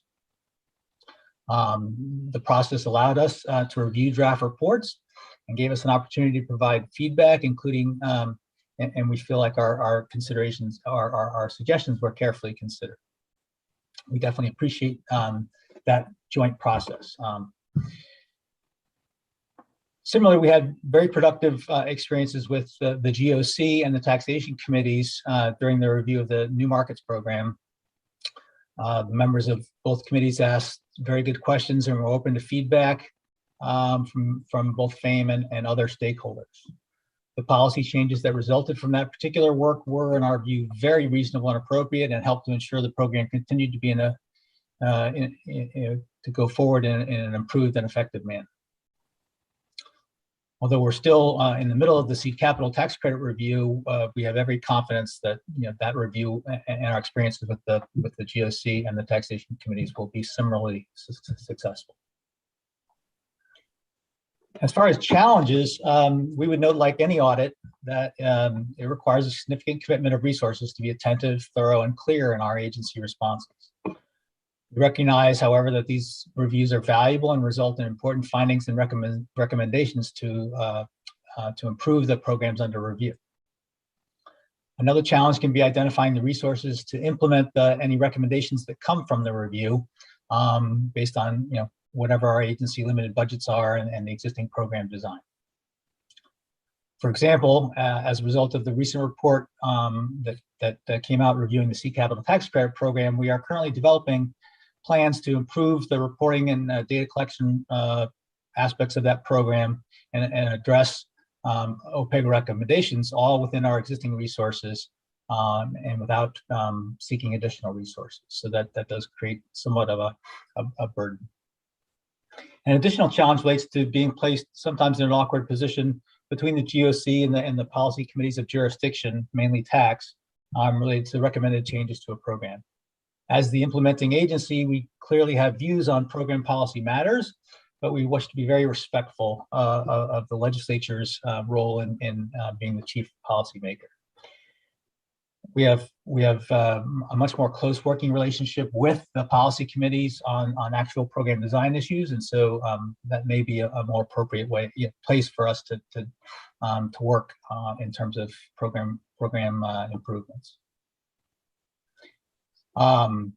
We also think it's appropriate to work with those committees, since they're intimately familiar with the programs under review, in terms of trying to balance the need for an improved and accountable program, while not being overly burdensome on the participating companies or on the agency that's administering the program.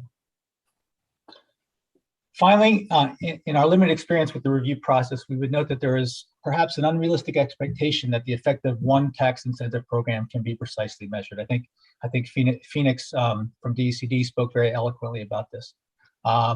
Business decisions are often multi-factored and cannot be attributed to a single element or a single tax incentive, like a tax credit.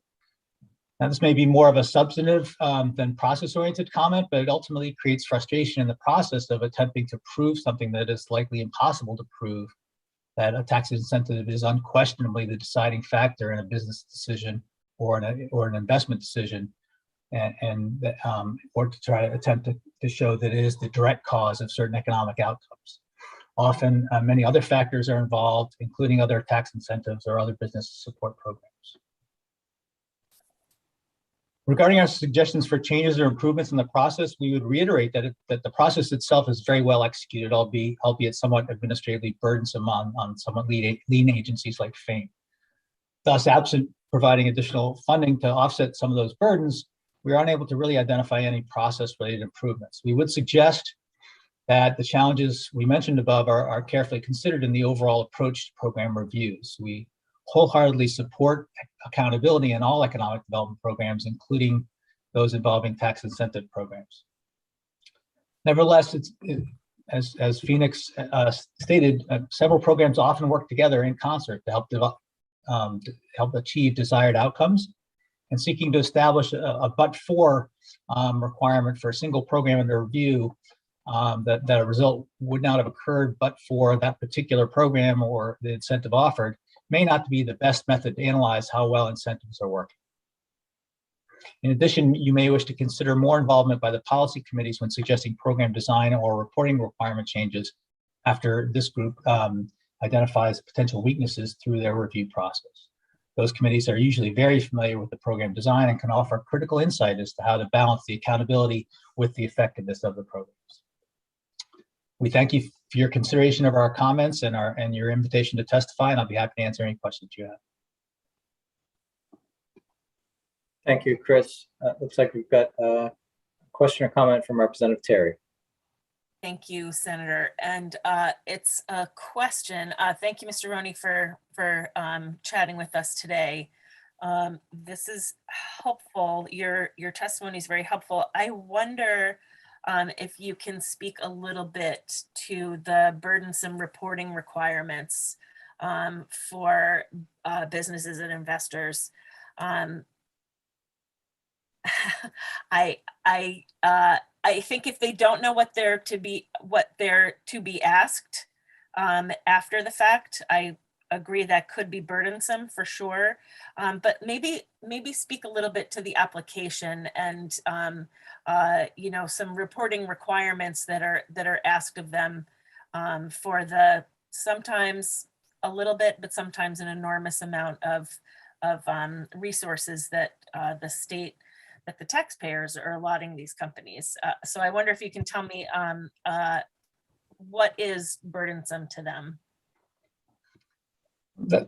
Thank you, Representative Terry. That's an excellent question, and I think it's really, I think the challenge for the legislature is to try to find the right balance between creating reporting that is meaningful and achieves the important purpose that you're studying, which is how effective are these programs in contributing to economic success? Are you getting your money's worth?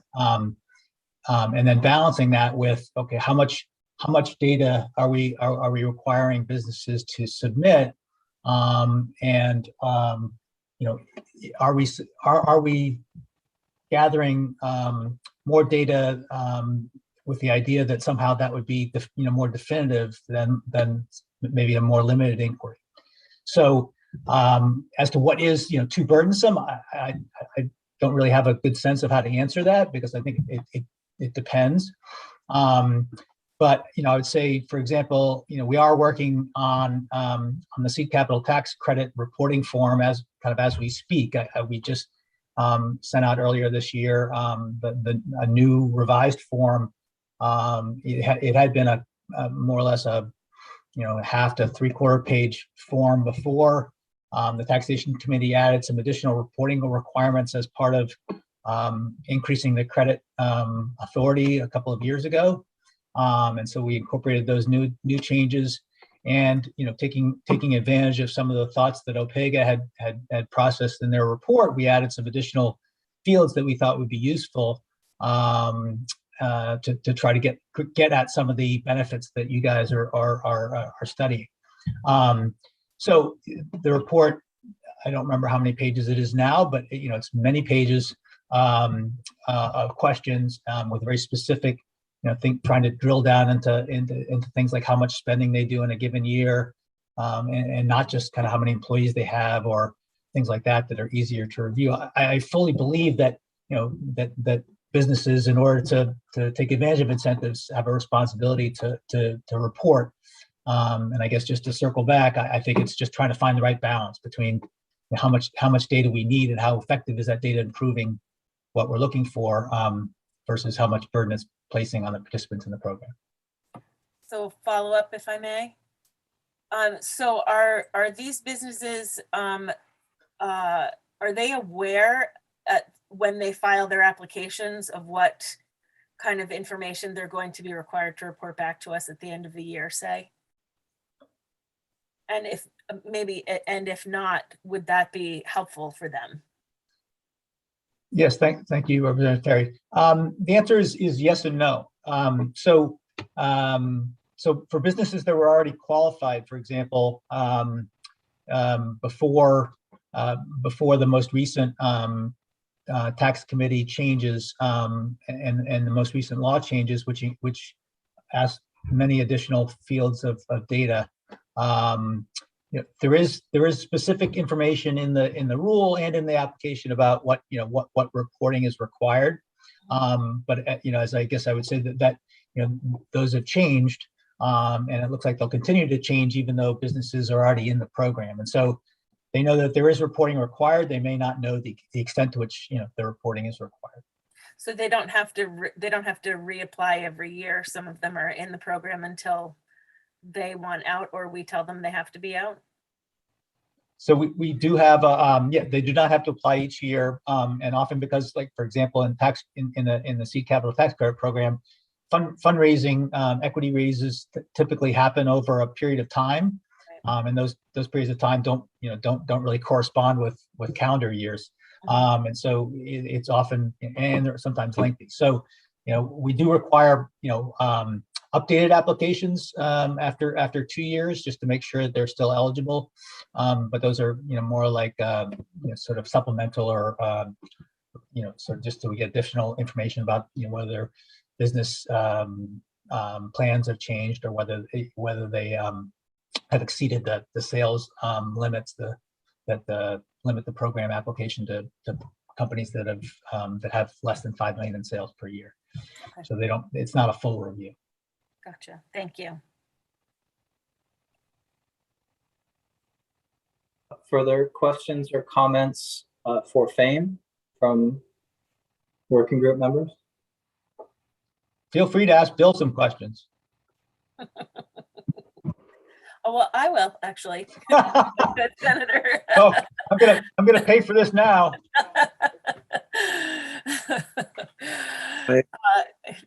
Thank you, Mr. Chair, and thank you, Mr. Norbert, for being here. If I could repeat the question that I asked of Mr. McLaughlin earlier, does FAME have it within their bandwidth to sort of be the catch-all for all of these programs? I think you and I have talked about this a tiny bit before.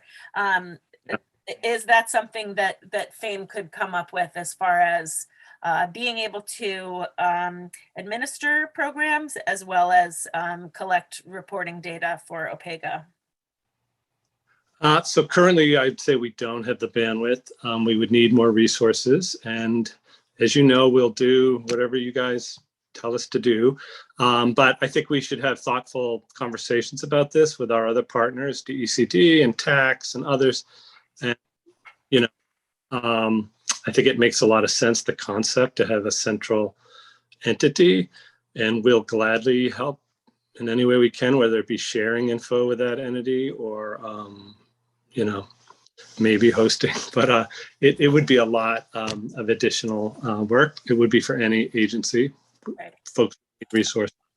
But I think could be done by someone. And, in the past with I'm forgetting the acronym, the last review that was economic development, ICC consultants, we all worked very closely. I think DECD sort of spearheaded it, but engaged with the other agencies, and we all met with the consultants, and we all furnished information to them with confidentiality agreements, and DECD helped sort of organize, but everyone cooperated. So that's a long way of saying, we're happy to look into it with others.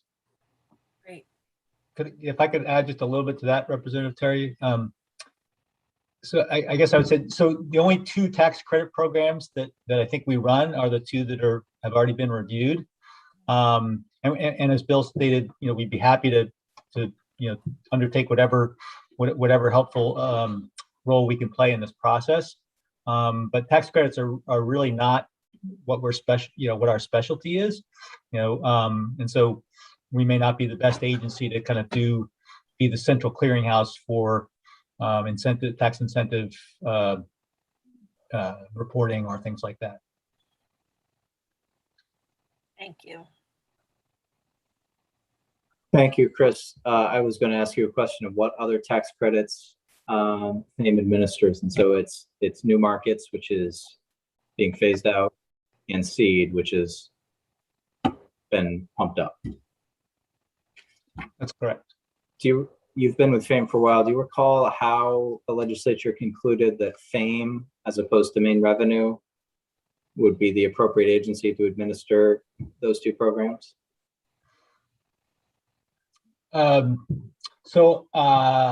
I do actually. So, I mean, I wasn't at FAME. As long as I've been there, I wasn't at FAME when they came up with the Maine Seed Capital Tax Credit Program. That was a brainchild of Tim Agnew and Charlie Spees. And so I think it was because we were largely the proponent of that program. And when it started, it was largely a lot more ministerial, I think, than it has become. It's become much more complex as categories have increased and different eligibility tests, have been changed. So I think the fact that we were the origin of that program probably resulted in us being the administering agency. I was involved in the debate over who was going to oversee the New Markets Capital Investment Program. And there was a bit of a negotiation amongst many parties, and I guess I could say we lost. Not just kidding, but so again, we thought it would be that role was largely seen as in the beginning as I wouldn't say ministerial, but sort of more regulated, because it was designed to cover or track the federal program. But again, that became much more complex than people thought in the beginning too. So I think it was, maybe again, we were kind of in the room and wanting to be helpful and had some expertise to lend in terms of a process. But I don't think it was because we had particular tax credit expertise. Thank you. And I know you want Bill to be asked questions as well, so I'll pose the question to either of you. Looking back on the seed capital tax credit conversation from 2021, from this year's session, we had advocates testifying before tax that, but for seed capital, their projects wouldn't fly. And so our policymakers on tax and on GOC are trying to tease out, okay, let's try to either prove or disprove that claim through our analysis. And in your testimony, you indicate that that may be an unrealistic expectation of policymakers. So, do you have any comments on how to square these two sort of opposing issues? We hear these statements that, but for this, projects wouldn't fly, and then on the other hand, we may not be able to prove or disprove that. Do you have any comment on that question? Thank you, Senator. That's a really astute question. I think where, as I recall, the testimony, and I've worked, with businesses and investors for years on this. It's very clear that the tax credit plays a major role in an investment decision, and therefore the business's success in raising investment. I guess what I would say is, would they have invested without the tax credit is very hard. When somebody's making an investment decision in a company, they're looking at the type of company, they're looking at what are the relative risks related to that investment? Is the tax credit enough to offset that risk? So I guess I'd say it's a complex decision. And so to say, would they have invested, on much different terms? I don't know the answer. I don't think they could answer, because the tax credit's there. It plays a very important role in their investment decision. But can anybody really say, if that wasn't there, would they have done something?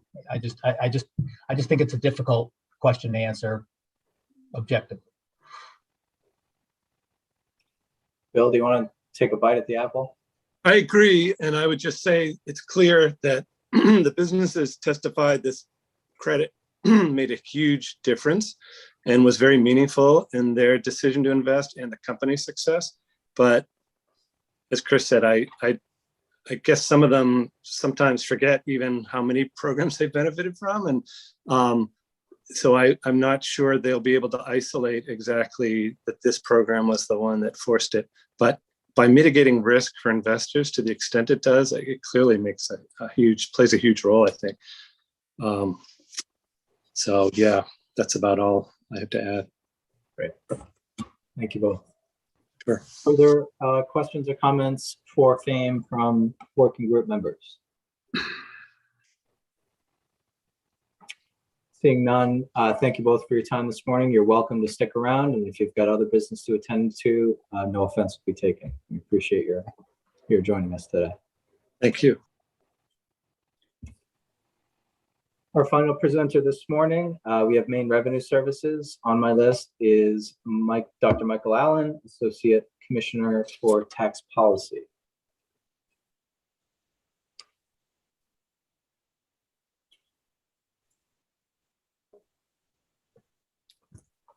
Good morning.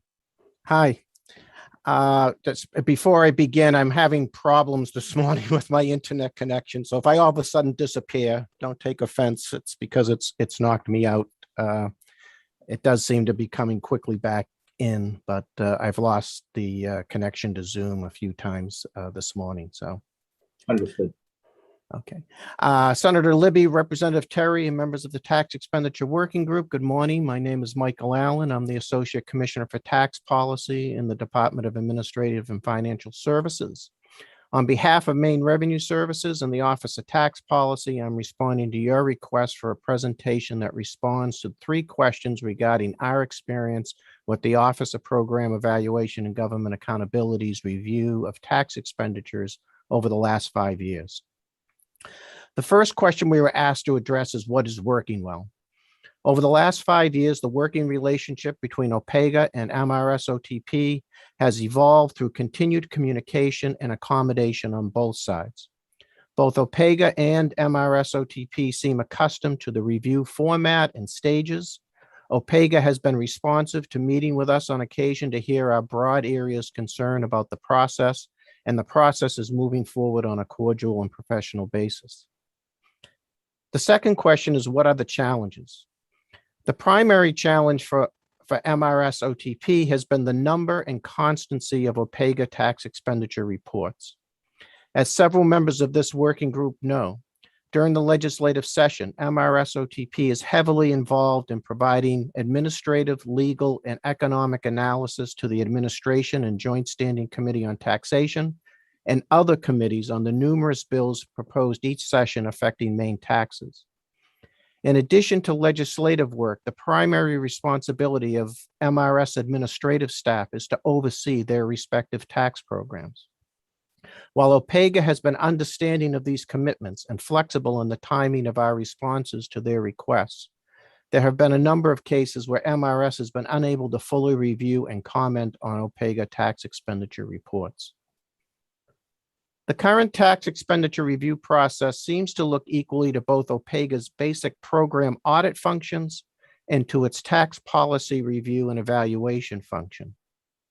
The OPEGA mission statement on their website states that OPEGA, quote, exists to support the legislature in monitoring and improving the performance of state government by conducting independent, objective reviews of state programs and activities with a focus on effectiveness, efficiency, and economical use of resources.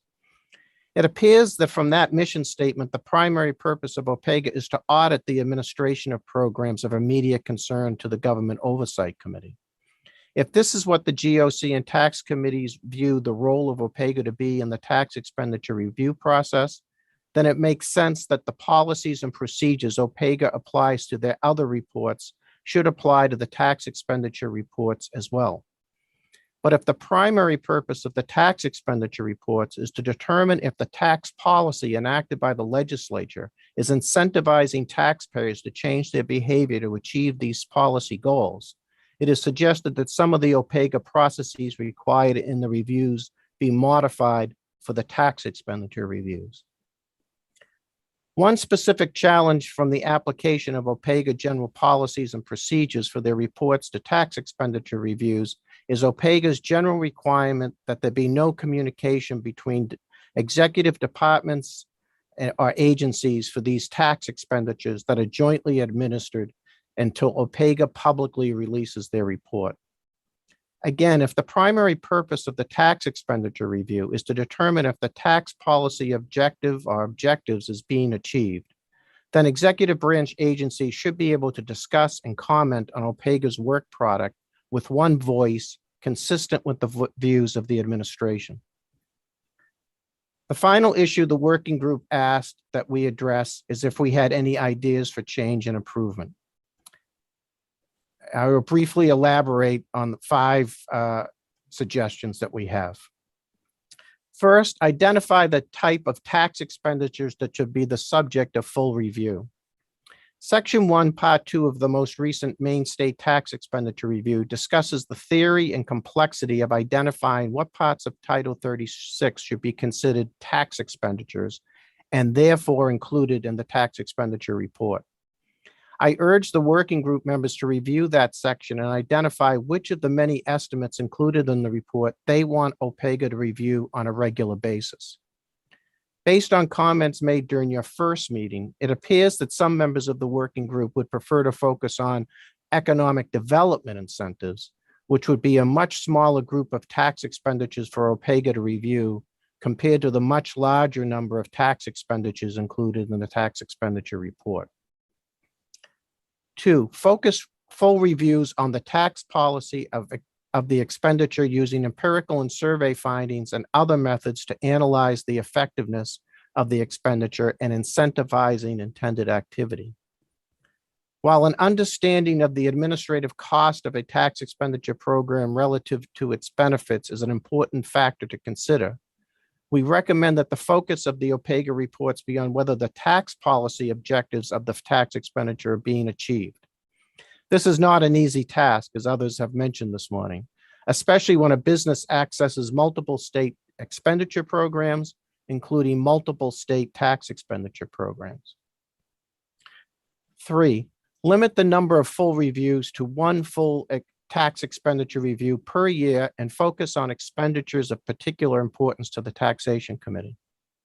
Given the complexity and time required to issue a full review, we recommend that the OPEGA tax expenditure review process be limited to 1 comprehensive review a year.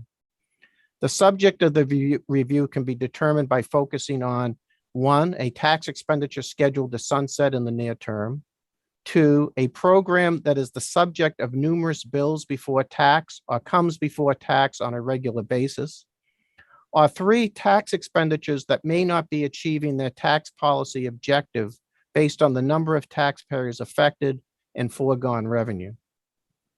The reviews could be done between legislative sessions, providing OPEGA, MRSOTP, and other affected agencies the time and resources necessary for such comprehensive studies. 4, remove the expedited review process. It's our view that the expedited reviews are not adding sufficient value beyond the information reported in the state tax expenditure review document to justify the resources devoted to completing them and can be eliminated without loss of information to the tax committee. 5, allow expenditure review communications during the review process within and between MRS, DAFs, Governor's Office, Office of the Attorney General, and for jointly administered programs across executive branch departments. If the focus of the full reviews is whether the tax expenditures policy objective is being achieved, then comments and analysis of OPEGA reports by executive branch departments or agencies should reflect the administration's view of how the tax expenditure fits into their overall tax policy goals. Prohibiting communications between departments and agencies that administer the tax expenditure under review prior to the public release of the OPEGA report limits the feedback that OPEGA receives during the development of the report. Finally, I'd like to address the issue raised by some members of the working group concerning the collection of data for OPEGA reviews.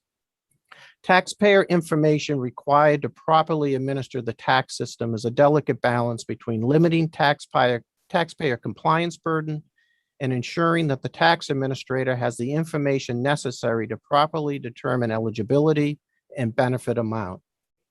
MRS strives to develop tax returns, worksheets, and forms that only require the information needed to administer the tax expenditure program effectively and efficiently and in a cost-effective manner.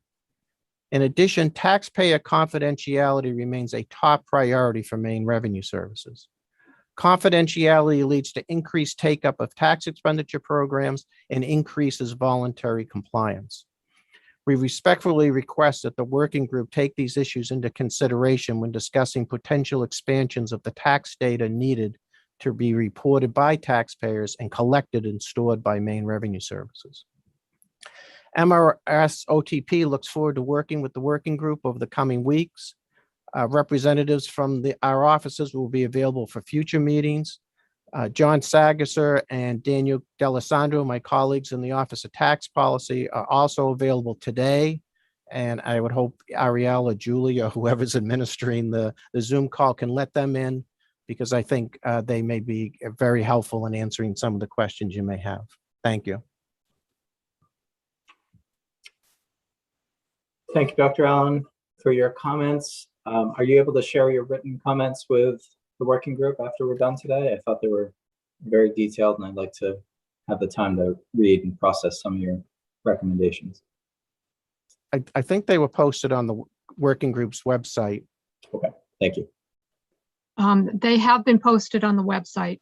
All of the comments from Mr. Allen, Ms. Nixon, and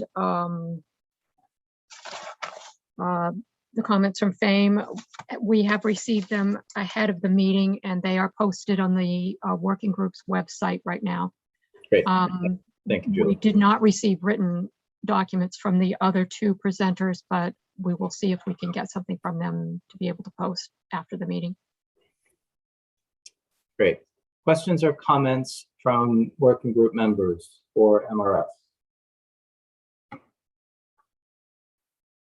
Representative Stover? Thank you. And thank you, Mr. Allen. I just had one question. You had a recommendation that OPEGA and MRS could perhaps work on those reviews in off session. And I know from serving on government oversight that OPEGA oftentimes has a full slate of other work. Do you have an alternative suggestion? Because if we go with that and then that isn't a viable option, I'm just wondering if you had another thought about how that might be conducted if that time just wasn't available. Thank you.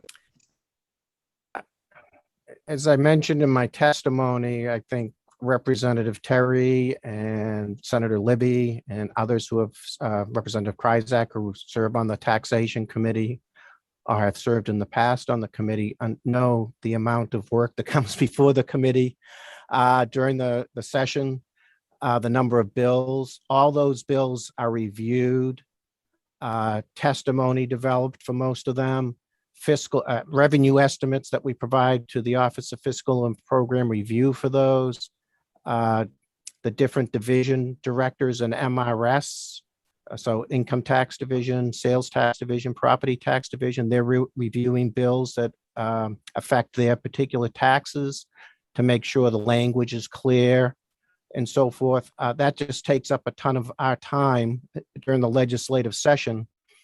And so our ability to also respond to OPEGA requests is extremely limited. And it's really just an issue of prioritization. If the Taxation Committee feels like an OPEGA review is the priority during a legislative session, then we'll obviously put our resources there, but that's going to come at the expense of other responses that we provide to the Taxation Committee during the session.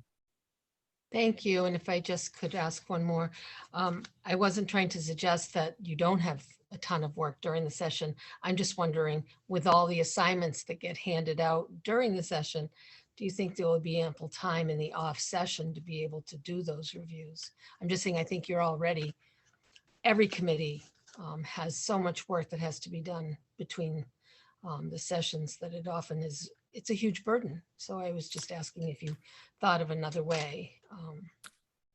I appreciate that. And I think we've talked to the chairs in the past about trying to manage the number of reports that are committees that are assigned to us in the between sessions, off sessions, to make sure that we aren't being overwhelmed by involvement in many issues. And I think that's been working out pretty well so far. So I think it's like a lot of issues. It's communication between MRS and DAFs and the committee chairs and working with Julie and so forth to keep everything at a reasonable level. Thank you very much. Thank you. Next up is Representative Terry. Thank you very much, Senator, and thank you, Dr. Allen, for being here. I won't ask you the same question that I asked DECD and FAME, because I do know what your how you are all stretched as far as having the opportunity or the bandwidth to become sort of an umbrella organization for organizing not just expenditures, but the reviews themselves. We talked a little bit about having communication between departments in order to get the information that we need for the reviews themselves, which I do think are important. I don't think we should get rid of them. But I think that having the information ahead of time to be able to report back later is very important. And I wonder if you all maybe do have the bandwidth to become part of that conversation, to have the questions essentially posed to the businesses that take advantage of these programs ahead of time, so they know in a period of time we're going to ask for a report back on whether or not this program is working for them. If you could, if MRS or DAFs could help develop some sort of a program that answers those questions ahead of time, so when it does come time to do the reviews, it's a much quicker and easier process. Well, our main responsibility is administering the tax system. And so all the information we receive from taxpayers is on tax returns and worksheets and forms that are developed by Maine Revenue Services to administer those tax expenditure programs. If you're asking, is there additional information that Maine Revenue Services can be sort of the central repository of? I think you'd have to talk to the state tax assessor. We process well over 750,000 individual income tax returns, sales tax returns. It's a big responsibility. And again, it's obviously all the data that we have is tax data. And so confidentiality is obviously an important issue for us. John or Daniel can answer this better than I can, but I mean, mixing sort of non-tax data with tax data, I mean, it'd have to be almost a wall, I think, between this other information that's coming in from taxpayers versus their tax information that's coming into Maine Revenue Services. I mean, we'd have to talk that through, but there's also a cost to storing all this data as well. I mean, being a data person, I always like as much data as we can get our hands on, but I understand that there are costs to securing and storing that data that MRS has to bear. So that's another issue. Don't we already store that for a period of time? For a period of time, but there's a lot of tax information that we don't capture in a way that can be queried. So not every worksheet or tax form that a taxpayer supplies to Maine Revenue Services is data captured for review afterwards in a way that can be queried very, very easily, such as what OPEGA, given the type of work that OPEGA is doing. Mm-hmm. Okay, thank you. Other questions or comments from members?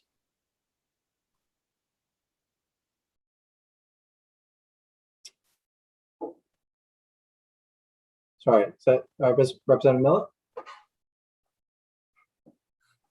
Thank you, Mr. Chair. And just to comment, both thanking Dr. Allen for his thoughts and his specific recommendations, and building on your request that, and Julie's response, that we as a working group have access to the presentations that we've heard this morning, so that we can look for common themes and look for reforms that seem to be supported from the different perspectives. All of that would be helpful to me. I know we're probably getting into the discussion period if we focus on that right now, but I do like the reports in hand. I have to apologize. My internet connections are probably the most unstable of all, because I've lost connections about 10 times this morning, and I just need to have that data in front of me, and written reports and access to information, ability to chat face to face rather than on a foot-long screen, to me is the ultimate way in which we're going to finally reach consensus on reforms and improvements. So I'm interested in getting all of the data I can and having these conversations as a group when we finally are ready to get our hands dirty with what we know and what we want to know and what we want to do better. So I look forward to that activity, and I'm sure that Mike's 5 suggestions today are going to be worthy of consideration, as are the other proposed changes that we've heard all from the other presenters as well. Thank you. Thank you, Representative Miller. Dr. Allen, just going back to Representative Terry's questions regarding availability of data and the ability to do a query. What we're hearing from OPEGA is that part of the inefficiency on their end is receiving data from Maine Revenue Service in paper form or PDF form, which requires their time to key into a system that then can be queried.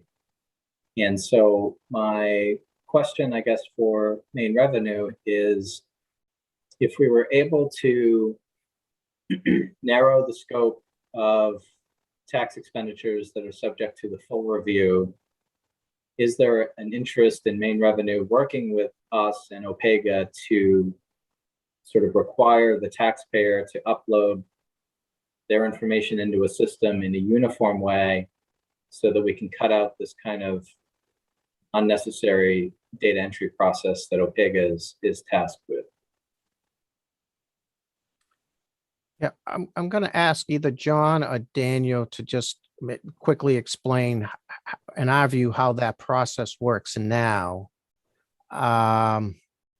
I'm not sure what we provide to OPEGA in a PDF form or a paper form, but if we do provide information that way, I suspect it's because we don't data capture a worksheet or a form. Let me just clarify my statement. Data occasionally, from what I understand, is delivered to OPEGA in a format that is not easy to analyze and manipulate. So whether that's PDF, paper, or some other format, doesn't matter. But the main point is there's an ease of use issue on OPEGA's end. I think John, can explain how we provide it, and then maybe we can have a discussion about, why that may be difficult for OPEGA to work with. Good morning. I'm John Sagasser, Tax Policy Counsel for Office of Tax Policy at Maine Revenue. So I'm not exactly sure the point that you're interested in with respect to the information. So if I can just describe generally, and then you can focus me on where you want to go with it.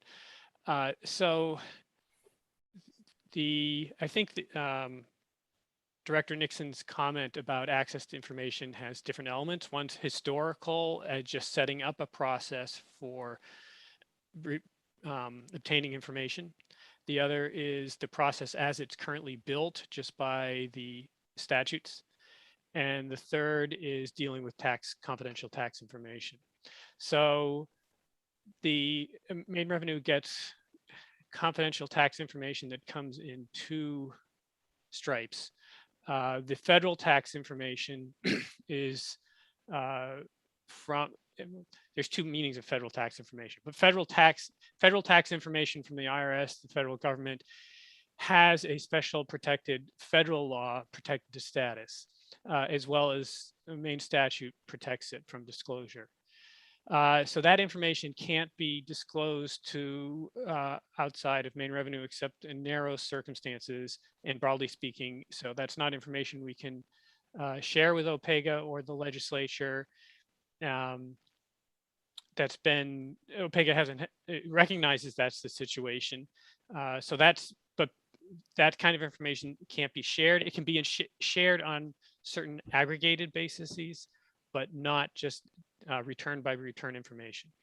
The next part is systems wide. Federal tax information goes into the Maine computer systems, and that information is intertwined with non-federal information. And so that is a barrier to OPEGA simply having direct access into the computer systems, because the computer systems have federal data to which they can't get access to under federal and state law. The information some information is put on the system and some information isn't. If it's information that's in the system, then it has to be extracted to remove the federal data. If it's information that's not computerized, because as Dr. Allen said, not everything is put on the systems, then that has to be put in some sort of format. Then there's a manner of transferring the information, whether that's going to be digital or paper, and the manner of storing the information. I think so that's the basic framework. As to actual particulars, where, okay, that's all been worked out. Here's the set of information. It can be shared. It's just a matter of what format it's going to be shared. Daniel D'Alessandro can probably talk to the most recent formatting, and because I just don't know the specifics. There's no intrinsic barrier. I think it's just a matter of time and technology as to whatever is the common method that we're sharing information. So Daniel, could you explain a little further into the particular formats that we're providing the information? In the recent reviews, we've generally been providing the information through Excel. And these are extracts from the computer systems, like John said. In some of the prior reviews that are more manual, some of these smaller reviews or older reviews aren't all on the computer systems, that relied more heavily on paper or PDF forms. That sharing has been more complicated, and that has sometimes limited the information that OPEGA requested or resulted in them getting in some instances, PDFs. But the more recent ones have been in Excel. Thank you. Daniel, can you give examples of recent tax expenditure reviews where you have delivered data primarily in paper or PDF format?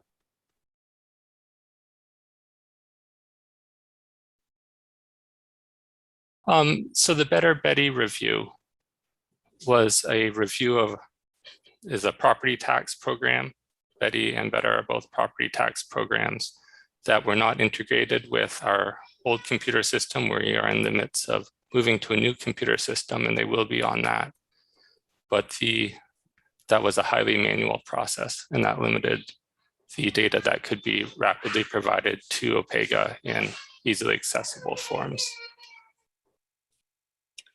I wonder if you could take a look at our full review list, and that's included in Lucia's testimony to us this morning, and be able to comment on which programs are still using a paper format or data will be required to be transmitted in a paper format and which are not. I think that would help give this group a sense of the scale of that challenge. I can do that. Another component is Mike talked about, Dr. Allen talked about this a little bit, of what's stored in an extracted format and what's stored in a PDF format. If you receive an income tax return, that all that information needs to be available in case of an audit, but not all of that is necessary for the processing of the return. And so some of the more complex ones might be hundreds or thousands of pages. Not all that information will be extracted, but key lines of it will be. And so those, even ones that are completely computerized, some aspects of it, some worksheets, for example, may not be directly accessible. Thank you. And can you, so a new question is, can you comment on, and it may be related to this discussion, but can you comment on OPEGA's statements earlier today that the negotiation between MRS and OPEGA can be lengthy and time consuming? I think policymakers in enacting this program of review sort of expected that OPEGA's ability to do work independently and receive information in confidence. I think it strikes some of us as a little surprising that there's still this apparently lengthy negotiation on how data is shared. So could anyone from OTP offer comments on that? So the initial negotiations were indeed lengthy, and they've become quicker as they've moved forward, as some of the issues have been resolved. There's, as John said, we have both federal tax information and Maine tax information, and isolating those two groups is often a challenge that often requires specific review of the information and prevents OPEGA from having direct access to the systems. There's also a general rule, and this applies to Maine Revenue Service employees as well, that you only have access to the information that you need for your work, for your business purpose. I can't view a tax return unless I have a business reason to view that tax return. And so understanding what data is available, either because of systematic reasons or others, and then finding what OPEGA would find useful and what they want, turning that into a formal request, and then developing the agreements for how that information will be extracted from our systems, transferred to OPEGA, and then protected on their systems. Initially, that did require quite a bit of work. And due to the reviews covering multiple agencies with multiple data sources and different confidentiality laws, we haven't yet developed a standard MOU that would apply to each program. Instead, there's been a specific agreement on each review. Some of that has been just because they have different data sources and different confidentiality laws. And some of that has been because both parties have wanted to update those agreements in between new reviews. But I think moving to a standard MOU, at least when Maine Revenue Service is the only agency involved, is one way to look at expediting that process. Short of us changing the statute to require MRS to do certain things in this realm, I mean, if we were to hold back on kind of using that heavy-handed approach, would MRS be willing to sort of prioritize developing an MOU, a standard MOU, to address this issue? Yes, I think anything that can make this process smoother is something that we would definitely welcome. Looking at ways to have a standardized MOU is one option there. Okay. Thank you, Daniel.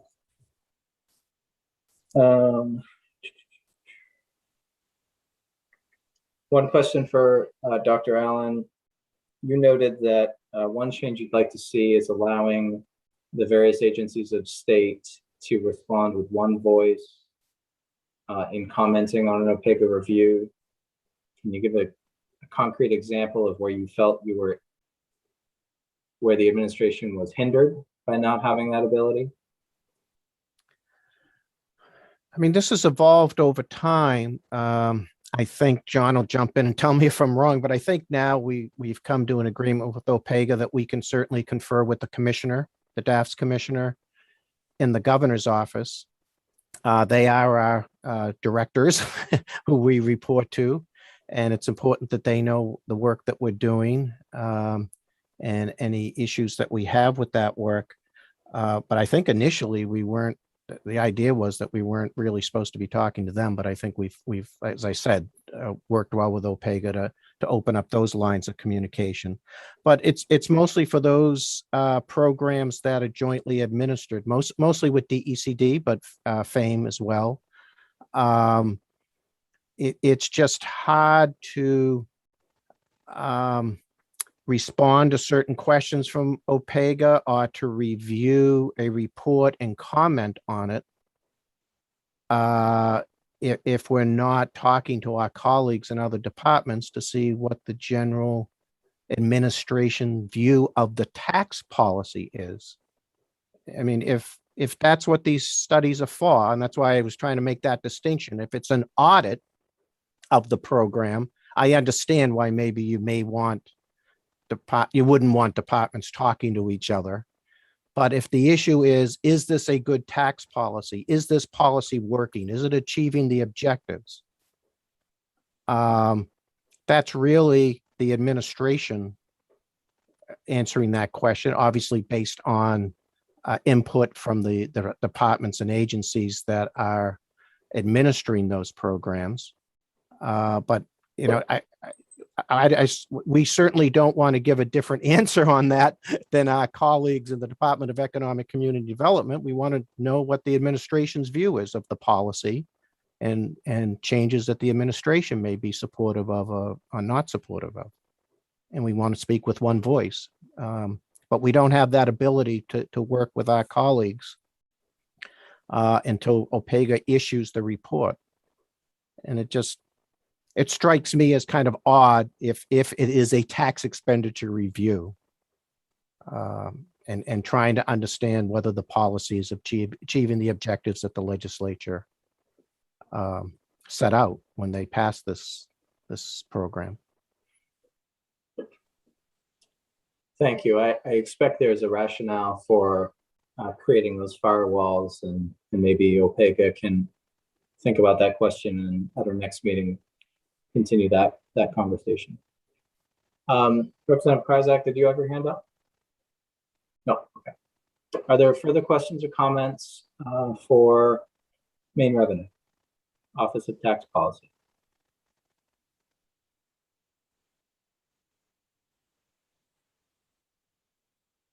Oh, one last question, hopefully a quick one.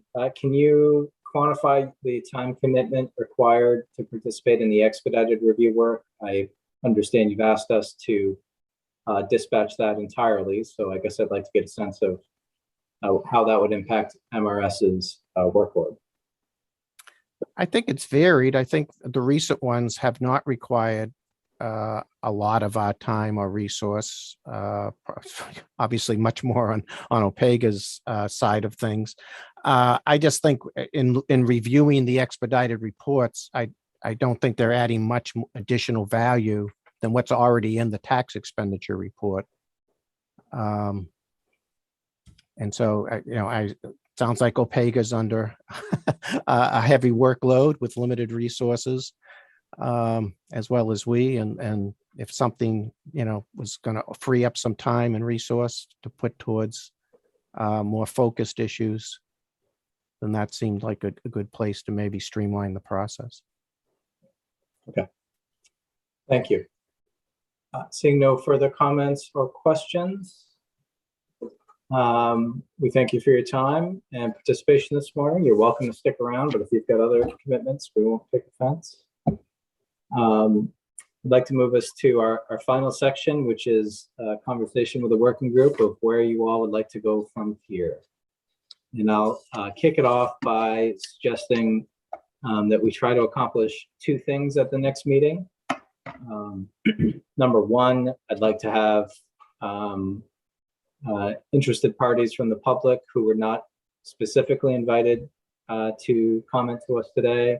I'd like to open it up to the public for the first section of our next meeting to hear from all other interested parties on their thoughts of the process and give them a chance to answer the 4 questions that we've posed. Is there any objection to including that in our next meeting? No? Okay. And then the second half, I'd like members to chew on some of the ideas presented today, some of the comments, and be prepared to come to the next meeting for the second half of that meeting with an eye towards putting some of these ideas on the table and trying to build some consensus around the recommendations that have been offered to us. Some of the recommendations offered to us are going in opposite directions, and so we'll have to sort through that, obviously, but that's what I wanted to recommend for our third out of 4 total meetings. Thoughts on that approach? Any objection? Senator Bailey.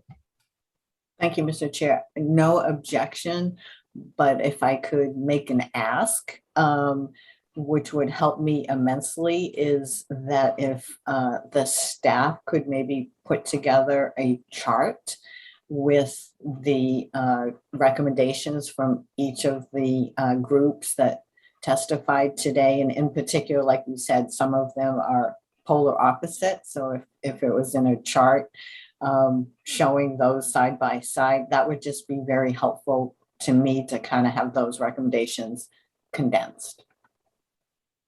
That's a great suggestion. I'll look to Julie to see if, okay, very good. Julie produces some really outstanding charts for the tax committee that definitely helps our work progress. So that's a great suggestion. I think that will be helpful. We'll do the best we can and get something out to you. Great. Further comments or questions? Representative Terry.